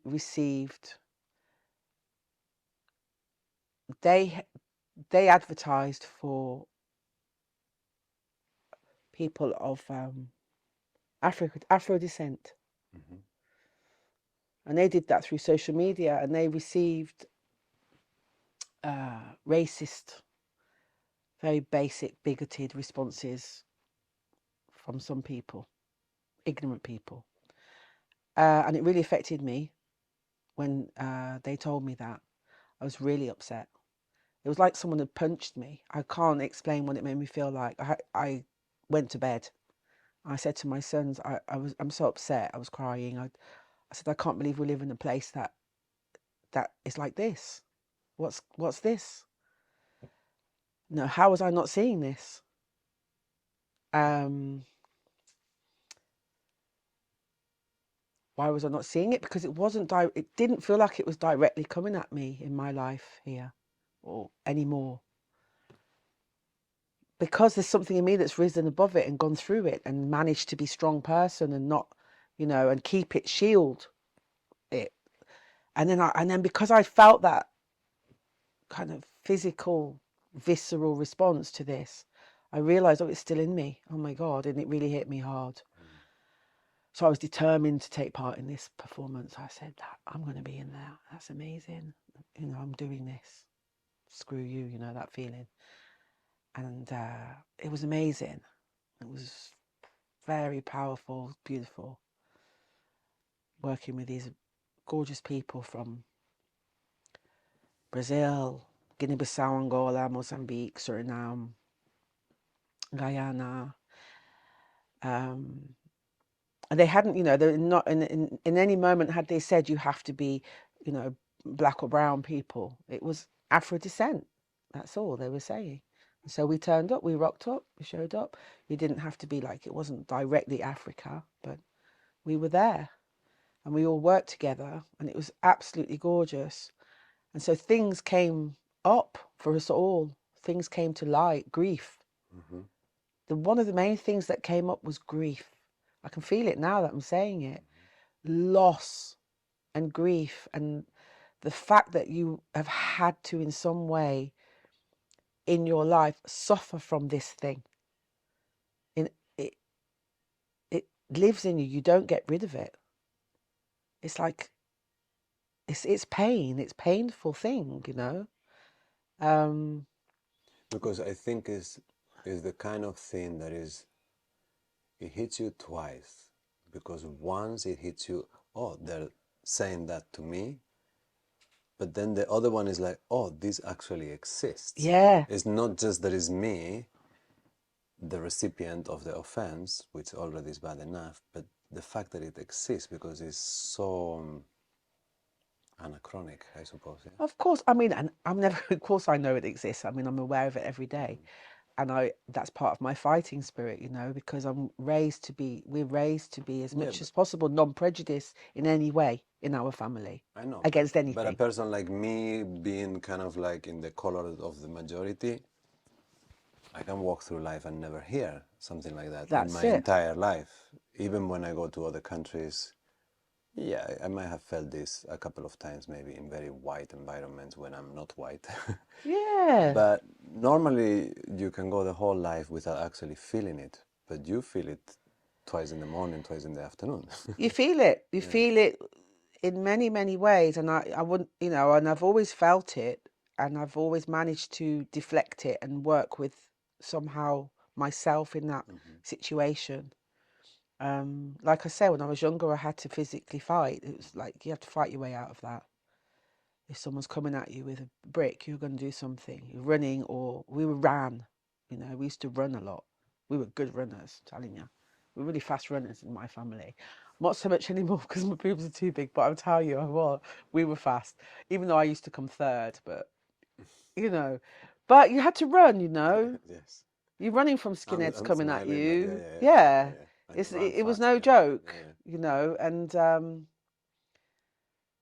yeah, and people are, I'm very aware of racism. I'm very aware of it all the time, but it was just something about that moment, that thing that happened. I was so upset, Igor.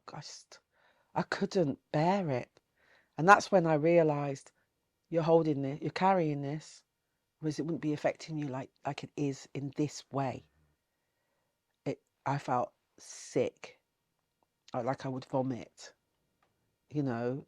And I suppose that is another step of what we were speaking before about integrating the shadow. You think something has been absorbed, Mm-hmm. you wait a few years, and then another brush comes, and then, okay, it's still active, and then you have to do a next turn of That's integrating. it. And active and manifesting actively in your life, and keeping you down and keeping you back. They're powerful chains, those links that you spoke about. So for me, if I'm writing about breaking the chains, I'm breaking them. but it's not like, this is dissolution. This is dunking them in some bath of pureness to dissolve, now, and working with that through, lucky as we are to have the medium of music, dance, theatre. Yeah, it's empowering, but it is a long road for people. And so, yeah, growing up with it. But the thing is, like it's like everything. It just was what it was until you realised that it's not like that for everybody. Do you know what I mean? Yeah, it's your reality. You don't That's know your anything else. reality, Yeah. So you run from skinheads. Somebody calls you, screams names at you. You're this, you're that, and you're the other. And then when you start to see that you've you've not digested it in any way, or you've not transmuted it in any way. Digest isn't the wrong word. I don't know. You somehow haven't managed to detox it. Yeah. Now you see where it's manifesting in your life. You need to do something about it. Yeah. No. So it's a different kind of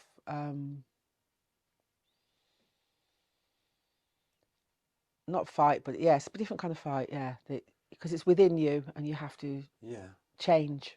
Yeah, you understand your response. Yeah. To the world. Yeah. Somehow. You understand a traumatic part, and you have to integrate it so it doesn't eat you alive. Yeah, I mean, I don't know why James Baldwin comes to my mind. I can see him in my mind's eye now, because I think, like, the way that James Baldwin wrote, and I remember reading James Baldwin on, the bookshelf. It was one of my dad's books that my mum had, or it might have been my mum's bookshelf. Well, they had great books, and, you read something and you read that how a person has woven in the stories into the, literature or whatever, and you that's what you gain, power from all the gifts of these amazing people that have managed to transmute that thing from whatever culture they may be from. But if there's a similarity for you, there's a mirror for you, and you feel seen by that other in that, it's really important. And like in my songs, it's not necessarily talking about, like I said, it's not a dichotomy thing. It's not black, white, or good, bad. It's the wholeness of what's happening, and the fact that it's happening in some way to everybody. But there is a thing with race. There's a fear still, isn't there? There's some kind of fear that's still there, and there's that the oppressor is still there. The oppressor is still there, deep in the psyche, that wants to say our race is better than yours, which is beyond me, where that came from in the beginning. But did it come from blue eyes saw brown eyes, said blue eyes are better than brown eyes? I mean, we don't know why that started, but it did. That fear, the fear of, or maybe that, wanting to have what the other had, so we must oppress them for it, because there's a lot of power in any indigenous peoples of the world, whatever their colours of their skin. A different kind of power, isn't it? Yeah. A mystery. We can also go to the feminine and that power, the mystery of that, and the fear of that, and therefore, men such as you who embrace and move towards that part of themselves and that mystery, work in the areas you do, and are able to be the kind of person you are.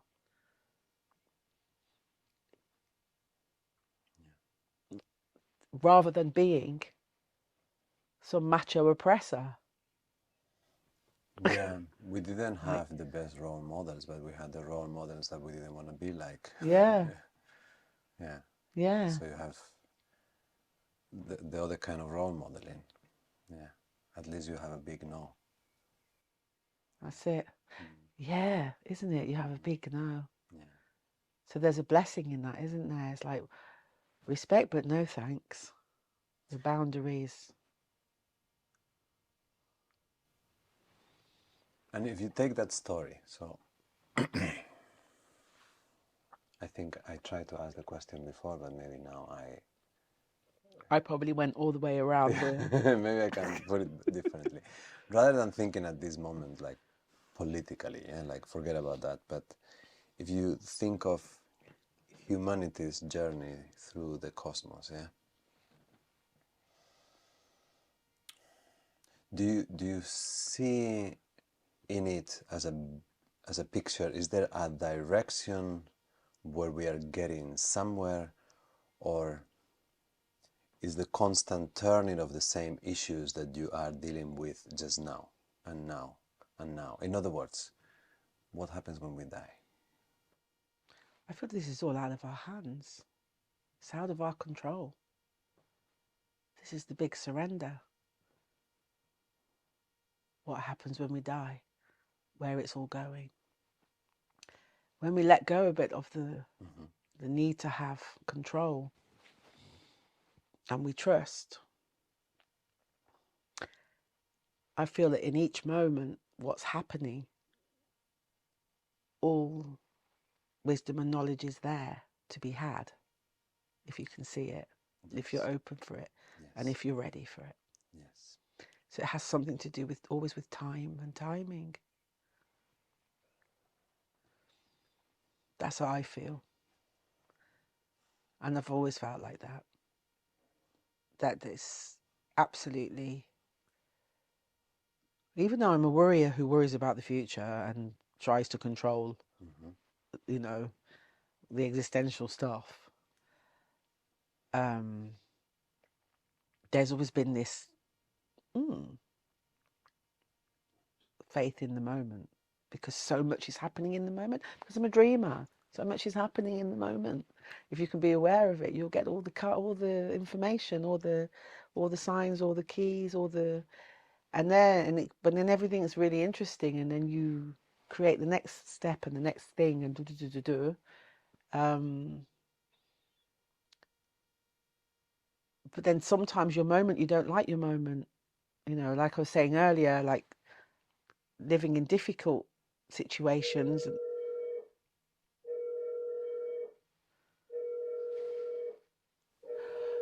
Igor, is it me? Could be you, but I don't understand how it's. If it's me, but not coming through your speaker. Power off. Um, yeah, but I think what I feel, maybe it wasn't easy for me to envision a future, but I always tried. Usually due to the pressure of other people that were telling me the future was important, yeah? And then maybe a sense of ethics or morals, or maybe even a sense of being politically involved always puts you in relationship with a certain future that somehow should be better than the present. Yeah. But I've been losing that increasingly. While I don't see that the present is any better, my present is all I got. Yeah. And I can see that being present in the present has repercussions in the future, but the future is really has very little, takes very little space in my reality. But sometimes it's hard to put those two together, yeah? To be fully present while you are aware of increasing friction in the environment and still remain really present. Yeah, it's something that is one of those paradoxes of life, to get lost in the moment and at the same time honor the fact that as member of the human race, there is something that we're doing here. Even if we don't know what it is, but it seems that it's something that we're doing there, here. And yet all that we're doing is in the present. Yeah, it brings back again, I just get a strong feeling for, you know, people who at this moment are suffering under, you know, genocide and war and horror. There is no future, possibly. I don't know. I've not lived in it. There must only be what's going on right here, right now, because survival, there's that thing, isn't there, with adrenaline and survival that brings you so sharply into focus and into the moment. That's the kind of thing that we have in our body, isn't it? That we can be really present in fearful and difficult situations and focused and sharp with all of the adrenaline that floods our system and makes us so present. And somehow we seek out adrenal states, like states that are going to stimulate that, because it's kind of hardwired in us, isn't it? Like a primal thing. Even if we're not experiencing something, we want to be present. It's like, yeah, it's funny that this is coming to me now. Like, okay, like surfing and any kind of extreme sport. That's it, isn't it? You know, you've got to be present. You are very present, aren't you? In that intimacy, sex, music, yoga, shiatsu.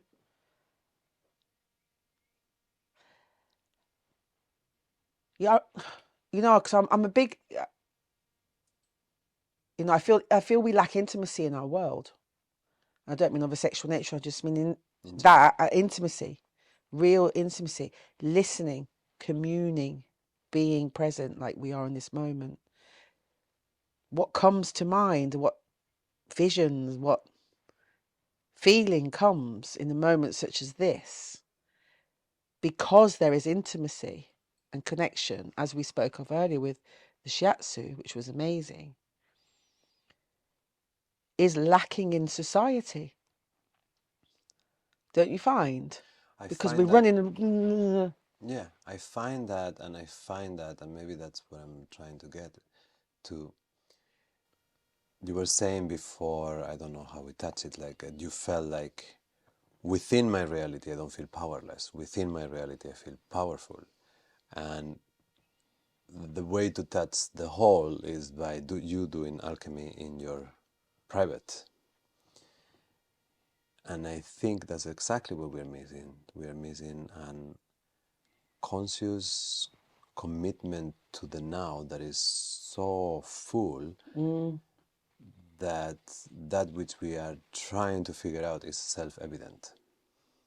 Yeah. Without figuring out, because in the moment, in being present in the moment, it feels so clear that hurting another hurts you.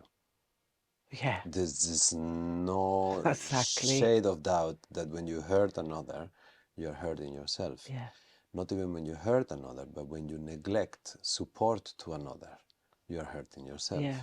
When you ignore another consciously, just because it doesn't suit you, if you're present in that moment, even just shallow mindlessness hurts you.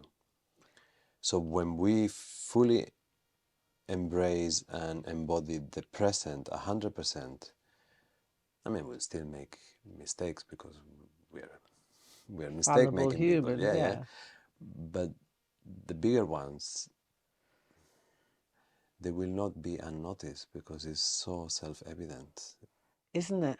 Very self-evident. And that answers one of your questions earlier, Yeah. doesn't it? Yeah. Because, like,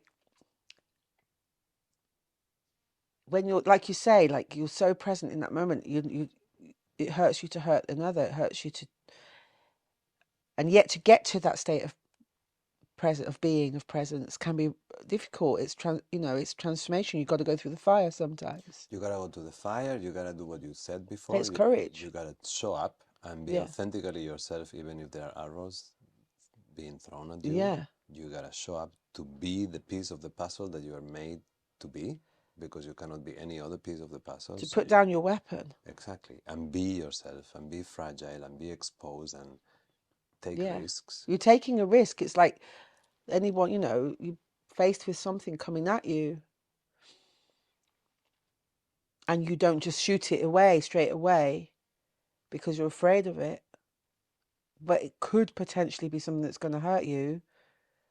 Whew. You got to be brave, like so much courage in this situation that you might find yourself in. But I think even prior to that, the courage comes from a strong sense of agency. I think freedom, the understanding of freedom, even in the reduced form that we might experience free will, it's so generally overlooked, because no matter what is the consequence that you're facing, the ultimate action is always a free action. You might be freely choosing to not face the consequences and therefore to hide, or you might be freely choosing to step forth and face consequences and therefore suffer because you showed up. Free to a point. I'm not sure about entirely free, because just putting it to you, because there can be a limited awareness that causes you to choose to act a certain way. Yes, but the final moment of intent that is always within you, And I think what I'm trying to get to is that until you take full responsibility of your actions, and even in the neglection of action, you can look in the mirror and say, today I acted out of cowardice, but it is my action. Yeah, when you lay your head down at night, and there's just you and your head. And you say, okay, so yeah. I did this, I did that, I did not do this, I did not do that. But if at least you can bring to your night the awareness that all of it was done in fundamental freedom, even if there was hard choices to face, there was in fundamental freedom. And that when you have not been able to express your freedom properly, you realize, there was lack of awareness. Maybe I need to train that or sharpen that. No, they know not what they do. Exactly. But so it's difficult to imagine deliberate malintent. That is one. Because I think deliberate malintent,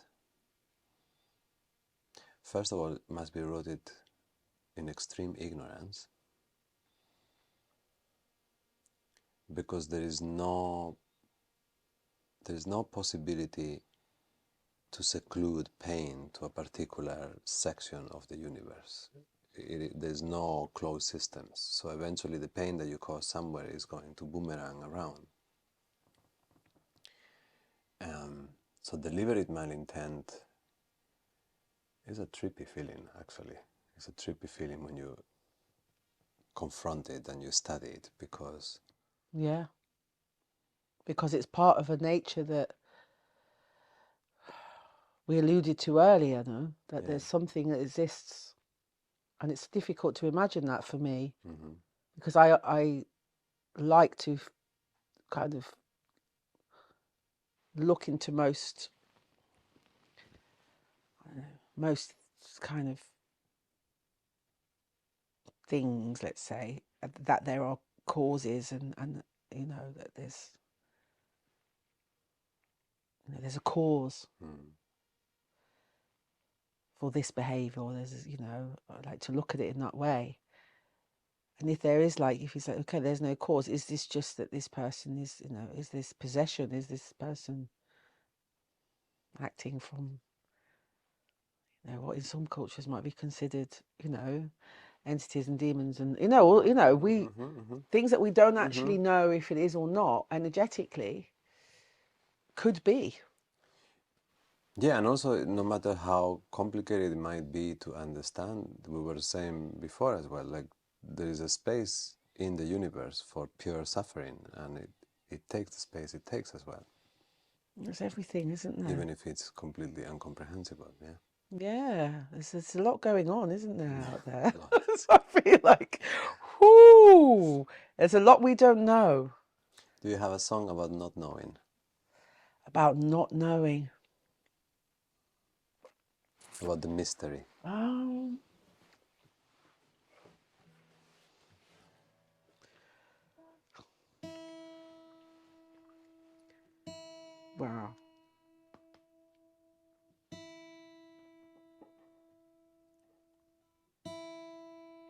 There's a lot I don't know, so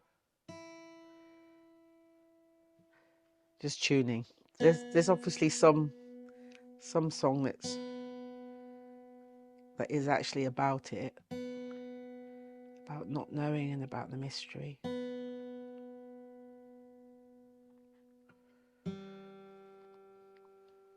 I like a song called Sweet Little Mystery, John Martin, but I'm not going to play that, but it's a beautiful song. How many songs have you composed? How many? Yeah. How many babies? Guitar babies? How many guitar babies?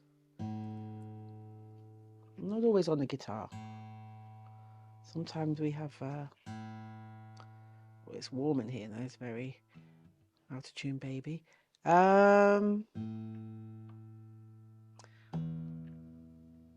I write on the piano as well. I don't play it. I play it enough to write a song, so someone else can play it. And on the bass, which, as you know, I love to play. That'll do. How many? I'll have to get back to you on that. I'm not sure. Do you feel that the songwriting diminishes in quality? When it comes to famous musicians, it seems, it's a general understanding, that they make their best songs when they are young, and then later on they get set in their ways and somehow they lose the freshness. Do you feel the same in you? Some of your latest songs, I love them, so I have no point of reference. Yes, but I don't feel like that, no. that you are getting I feel the worse. opposite. Yeah. Do you think there is maybe a difference between the people that has their records and has to measure themselves against their past because they were famous at certain point? 100%. Yeah. Somebody spoke to me about that the other day. A really nice guy who has a band here, lovely. And he said that. He said, you know, imagine being Michael Jackson. You know, everybody knows who you are. You reach your limit, and that's it. You're there. And then you're trying to reproduce the success rather than the new thing. Yeah. And then he said, and then there's us, the likes of us, who nobody knows who we are.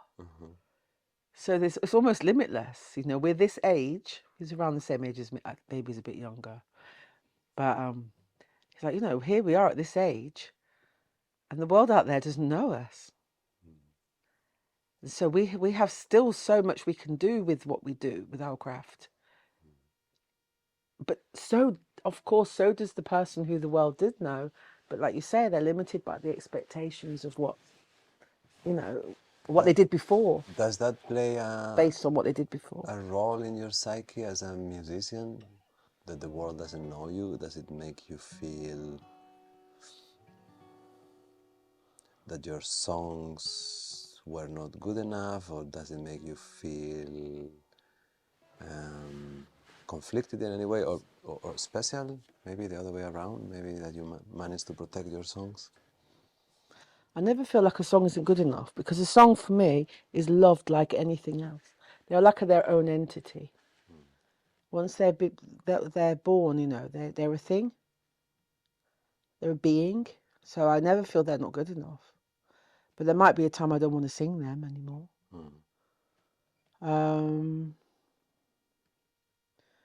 But not good enough for me, it means what, according to what, like, to who? Like, I don't go by that. So I'm lucky, like, in that way. I go by my own standard, you know. And like, I need to feel that I love the thing. And I'm always looking for something that I haven't heard, that I hear it inside of me, and I think, oh, I haven't heard that anywhere else. So I make it because I haven't heard it. You know, sometimes I make clothes and it's the same. I can't find that dress, so I'll make it because it's an image I have in my head. And it's the same with the song. I think, well, I'll make that then because I haven't heard it anywhere. But it will often be reminiscent of something maybe I did hear, because there's an inspiration or an influence. Because there's only so many kind of chords in. There was a period where I I can play was anyway. with Jenny when we were doing street theater. Yeah. And it was my little moment of doing art. And I remember thinking it was very cool. I liked it. That it was not to remain. That every night there was a performance, it would Temporary. disappear. I love the fact that it was temporary. I really, really liked it. And I understood that because of that as well, I would never be able to live on it. I would never be able to make a product that I can give it to you. Really resonates. But I loved it. I loved the fact that it was not going to stay, that it was just for that moment. Yeah. Resonates with something I was thinking earlier. I think it was not on the way here, but I was thinking about how, you know, I make something, and I, you know, for me, it's like it's not dissatisfaction. It's like, I was listening to somebody, you know, I was listening to somebody speak, someone who I admire, and they said it about directing something, and how they're then like, okay, that's it, I'm done with that now, the next thing. And it's kind of similar because it's almost like, well, that was temporary. It's gone now. And maybe that's why I struggle a little bit with recording. Yeah. And I'm much more a live performance person because of that. Yeah. And because it's ever changing. Because your friend's advice, the one that she died. Yeah. That she didn't want Not holding on. Or not holding on to. Yeah. Emotions. And you know, in one of my lyrics, it says about it's just men moving stones, you know, how can you move a mountain? Like, I really feel like idle hands building walls. Like, I have a certain resistance to the idea of permanence because I have suffered losses quite a lot. And I do have quite a strong connection to spirit in that way, and the impermanence of life. And that I have been torn often with that. It's something, maybe a friend always says, well, but you're nomadic, you're. And I'm like, yeah, maybe there's something within me that just feels that. Do you think it's a little bit of a self-preservation? Yeah, definitely. Yeah, it definitely is, yeah. Because you can't take it with you, and I don't want to be attached to it. Oh, it's definitely self-preservation. This is another podcast. I mean, relationships and avoidance and all of those things. I'm your person. And that, I'm sure that there's a song about that, but it's not one of mine. Okay. Or there might be. I have got one. There might be. I might do this one. Okay. It's a beautiful one. I like it. If I can remember how to play it. I'll see.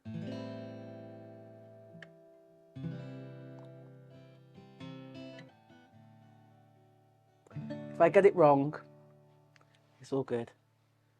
I'll just do it in the original key. It's hold my hand. I'm going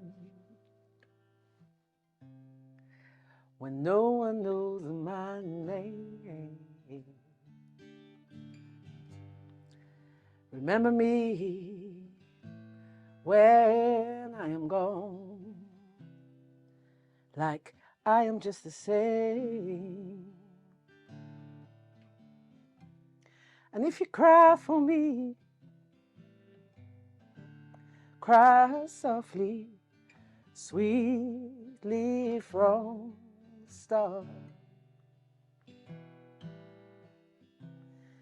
And you will hear me crying like rain falls in your heart.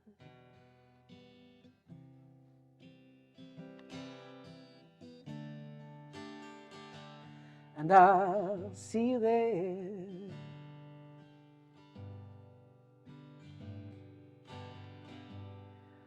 I'll see you there in sweetness. I'll see you there in time. I'll see you in the wonder, with your heart next to mine. Ooh, when you were hurting, I saw and I came to you. Yes, I did. And oh, I gave you loving. Loving gets you through. Don't you know that I never loved me as much as I loved you. So I'm leaving, yeah, said I'm leaving. It's what I have to do.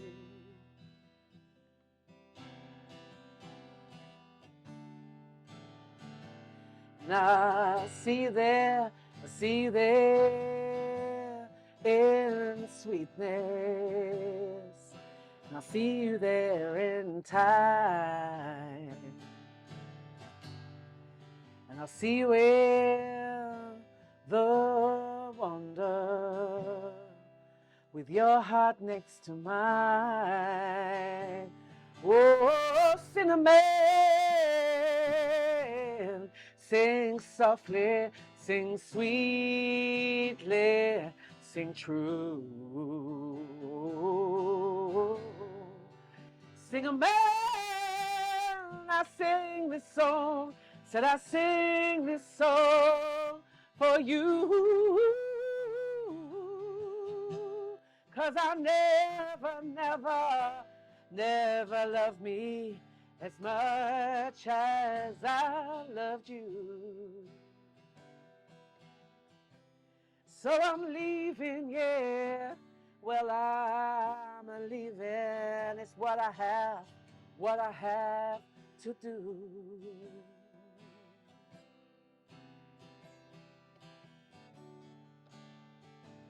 And I'll see you there.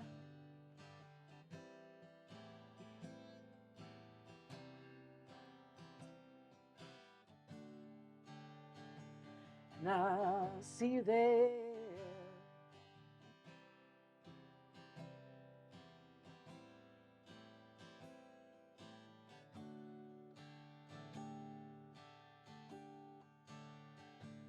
Well, I'll see you there.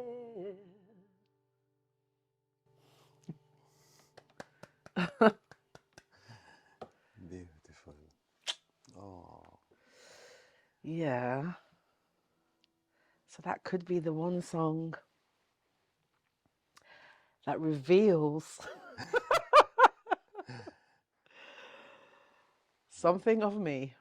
Do you think that's the price we pay when we have gotten very scarred, that Yeah. somehow the love life or the partnering suffers?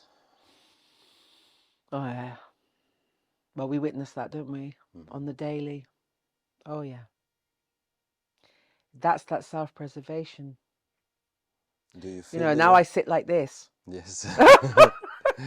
Do you feel that you have that category open still? Which category? I don't know. Finding a partner, finding a companion, a stable one. Is that a dream that still is entertained, You or know something? It was never a dream for me. You know, I was thinking this earlier. Igor gave me the most amazing treatment earlier, shiatsu.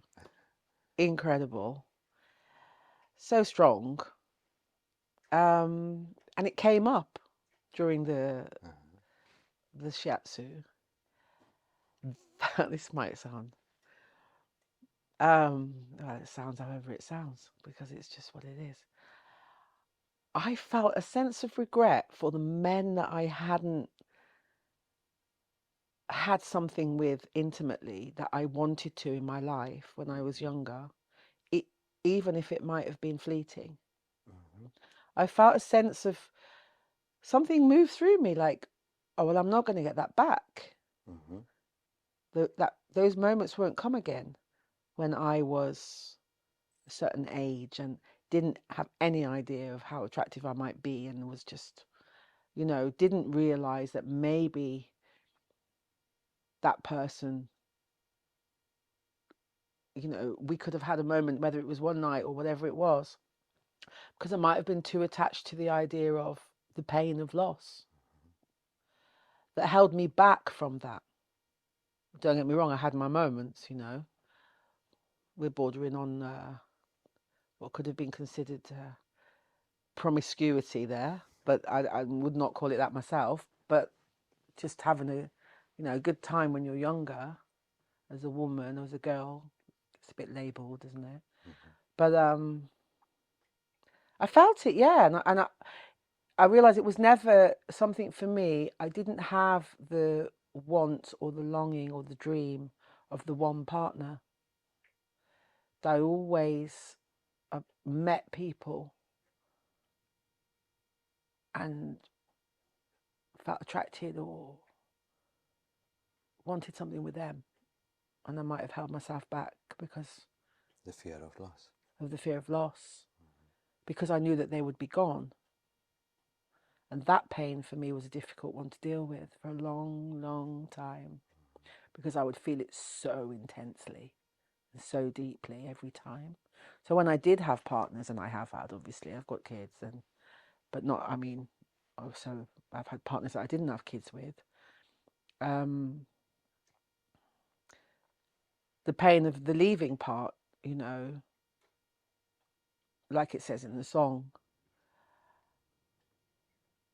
I might have already been gone somewhere inside of there before they left, or before I left. I possibly wasn't fully there. I was definitely fully there in intimacy and in connection to them, because I'm fully there with everyone I'm with. But there was that barrier to longevity, or like commitment in that way, you know, like you and Jenny or other people I know who were together for a long time and went through the things. I definitely had a lot of resistance to that. I would walk before that, but I suffered some heavy losses as well, and pain, when I really was with a deep love, of course. Yeah. And every time it was a deep love, so I suffered every time. But it's always deep love. Yeah, Love is always deep. of course, because love is deep, no? Yeah.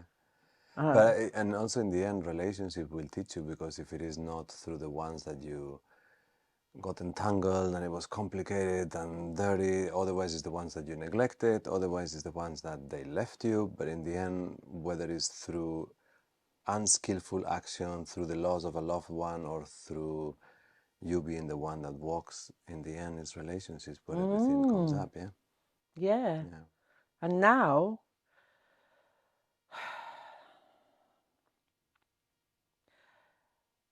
we're talking about us being romantic earlier, like, but romantic love for me, like the illusion of romantic love. It feels like to me an illusion.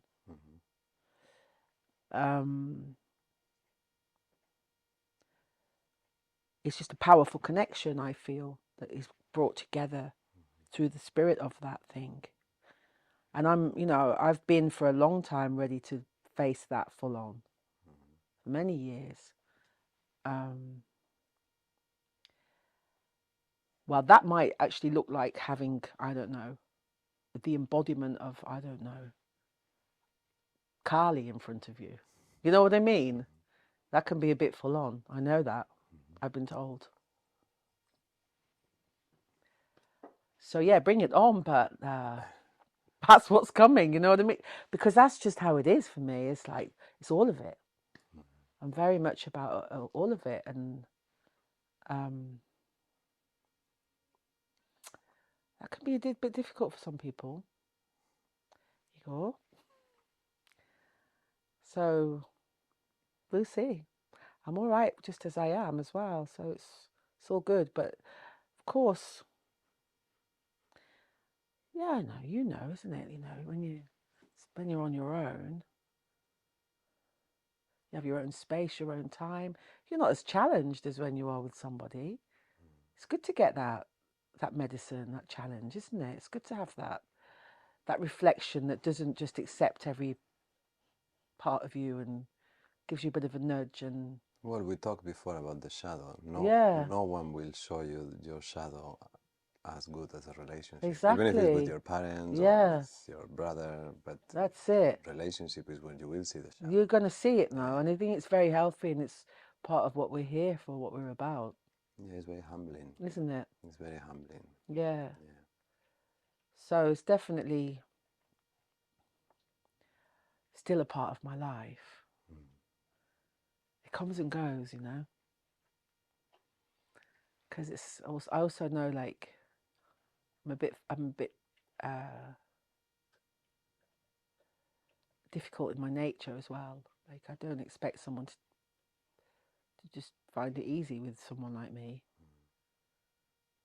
But then I've never been with somebody that was easy to be with either.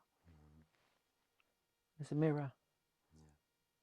But they were always really great people. Does being the musician on stage make it more complicated as well, or easier, or just a different? I think it made it more complicated when I was younger, and I was possibly seen with a little bit more desire, let's say. So it was like, you expect me to be that thing in the everyday, and I'm just a person. The shining object, yeah.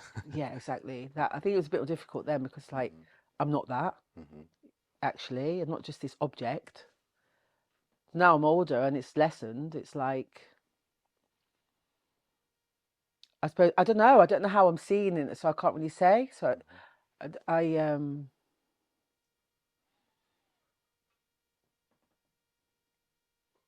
yeah, I mean, I'm admitting this on, hello everybody, but I just do my thing, I just do my thing, and I kind of, without upsetting anyone, do what I want. And so there's this free bird kind of person. And when she's an older woman, and she doesn't conform to stereotypes as well of the culture that she finds herself in, at least, there's always a little bit of a mystery to that person, I think, for some people, and a bit of like, but it's not something. It's not something many want to stick around with, I have to say.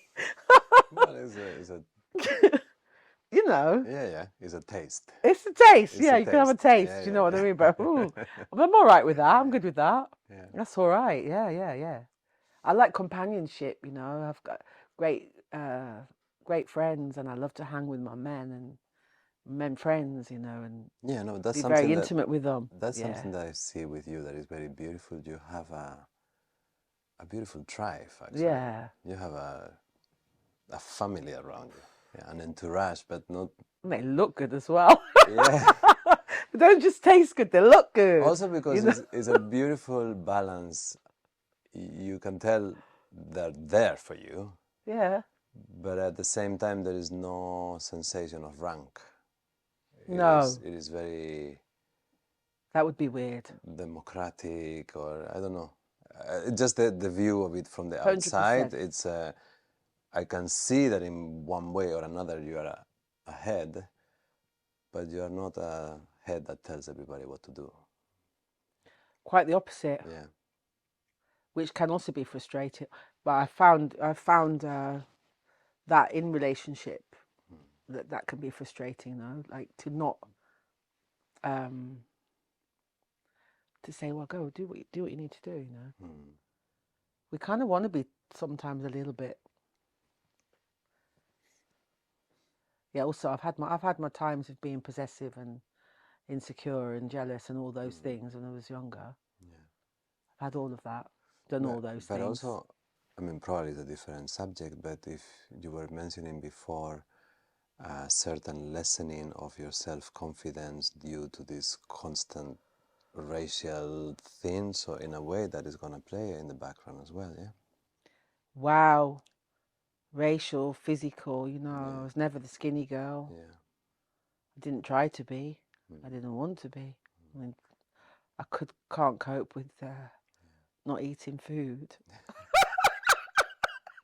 Just can't cope with it. You can't, just can't. Like so, like You're not I supposed to. just don't know. Yeah, or even I'm just like, oh. I mean, we eat very healthy though. We you hardly find a processed thing in our home. You know, everything's good and it's it's good, Yeah, but it's like that's part of it's good and it's good. You know, being with us is eating yeah. and being in this kind of thing and it's I am also of a family that have a certain body type and a culture, and that's another thing, being amongst that. You find yourself in European culture where the desired body type is a certain, or the stereotype is a certain thing. In the West Indian culture it wasn't like that, and not in the African either, and it wasn't in the Irish either, so I was good. Found myself here and I don't look like, I don't know, I come from a Northern European country and I'm 7 foot tall and slim, which is gorgeous and everything, but it's a cultural thing. It's, so there also you have, or, curiosity because that's different.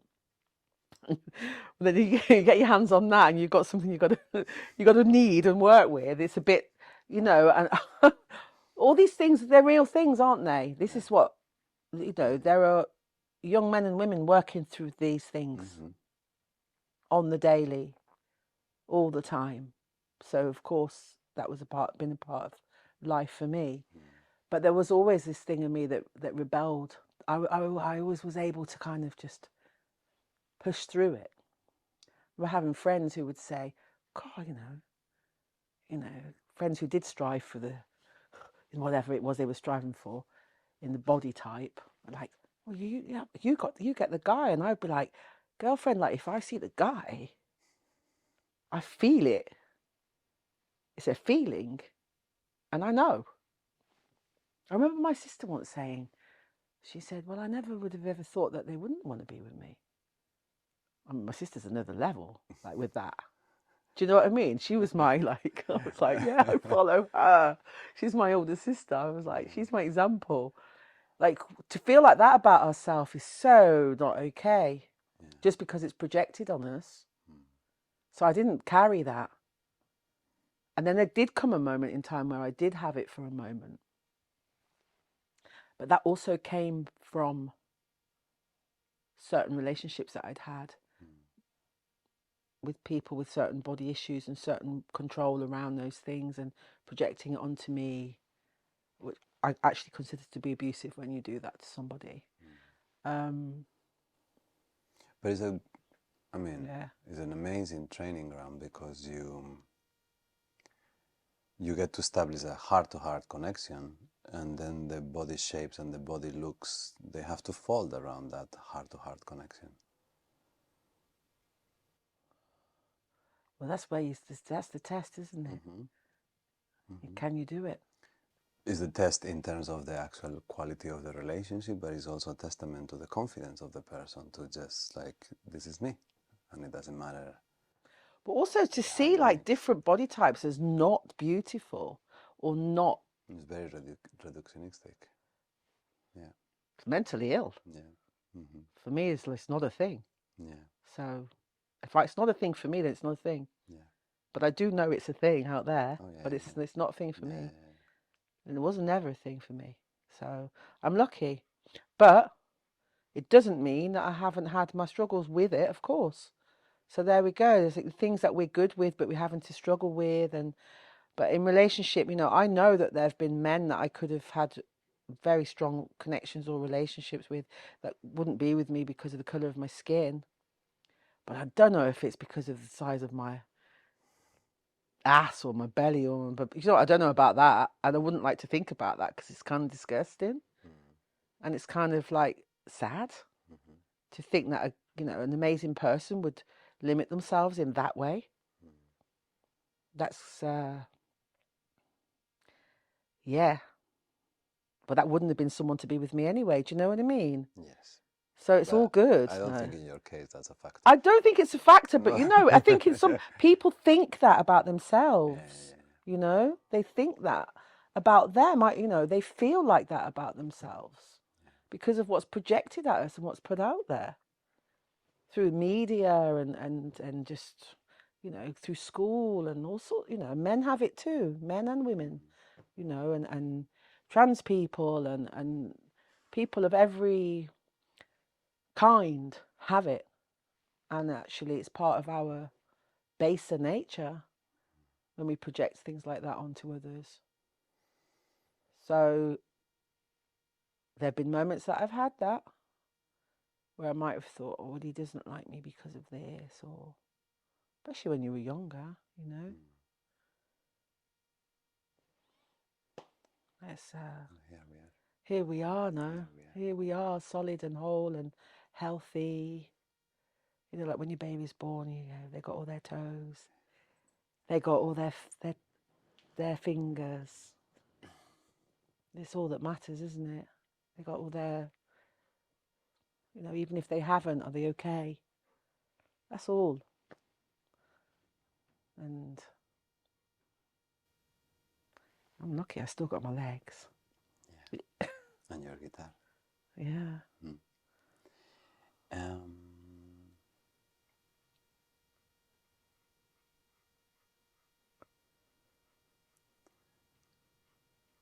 Maybe we leave it at this. Feels good. Feels good. Yeah, I was thinking if I had something else that I haven't asked you. Many things. But today was a little different in my approach. I wanted people to spend time with you. I didn't, the questions were just whatever, but I wanted to have a time with Josephine. I've really enjoyed it. Thank you so much. I didn't expect to enjoy it like this. I knew I would enjoy it, but how I've enjoyed it.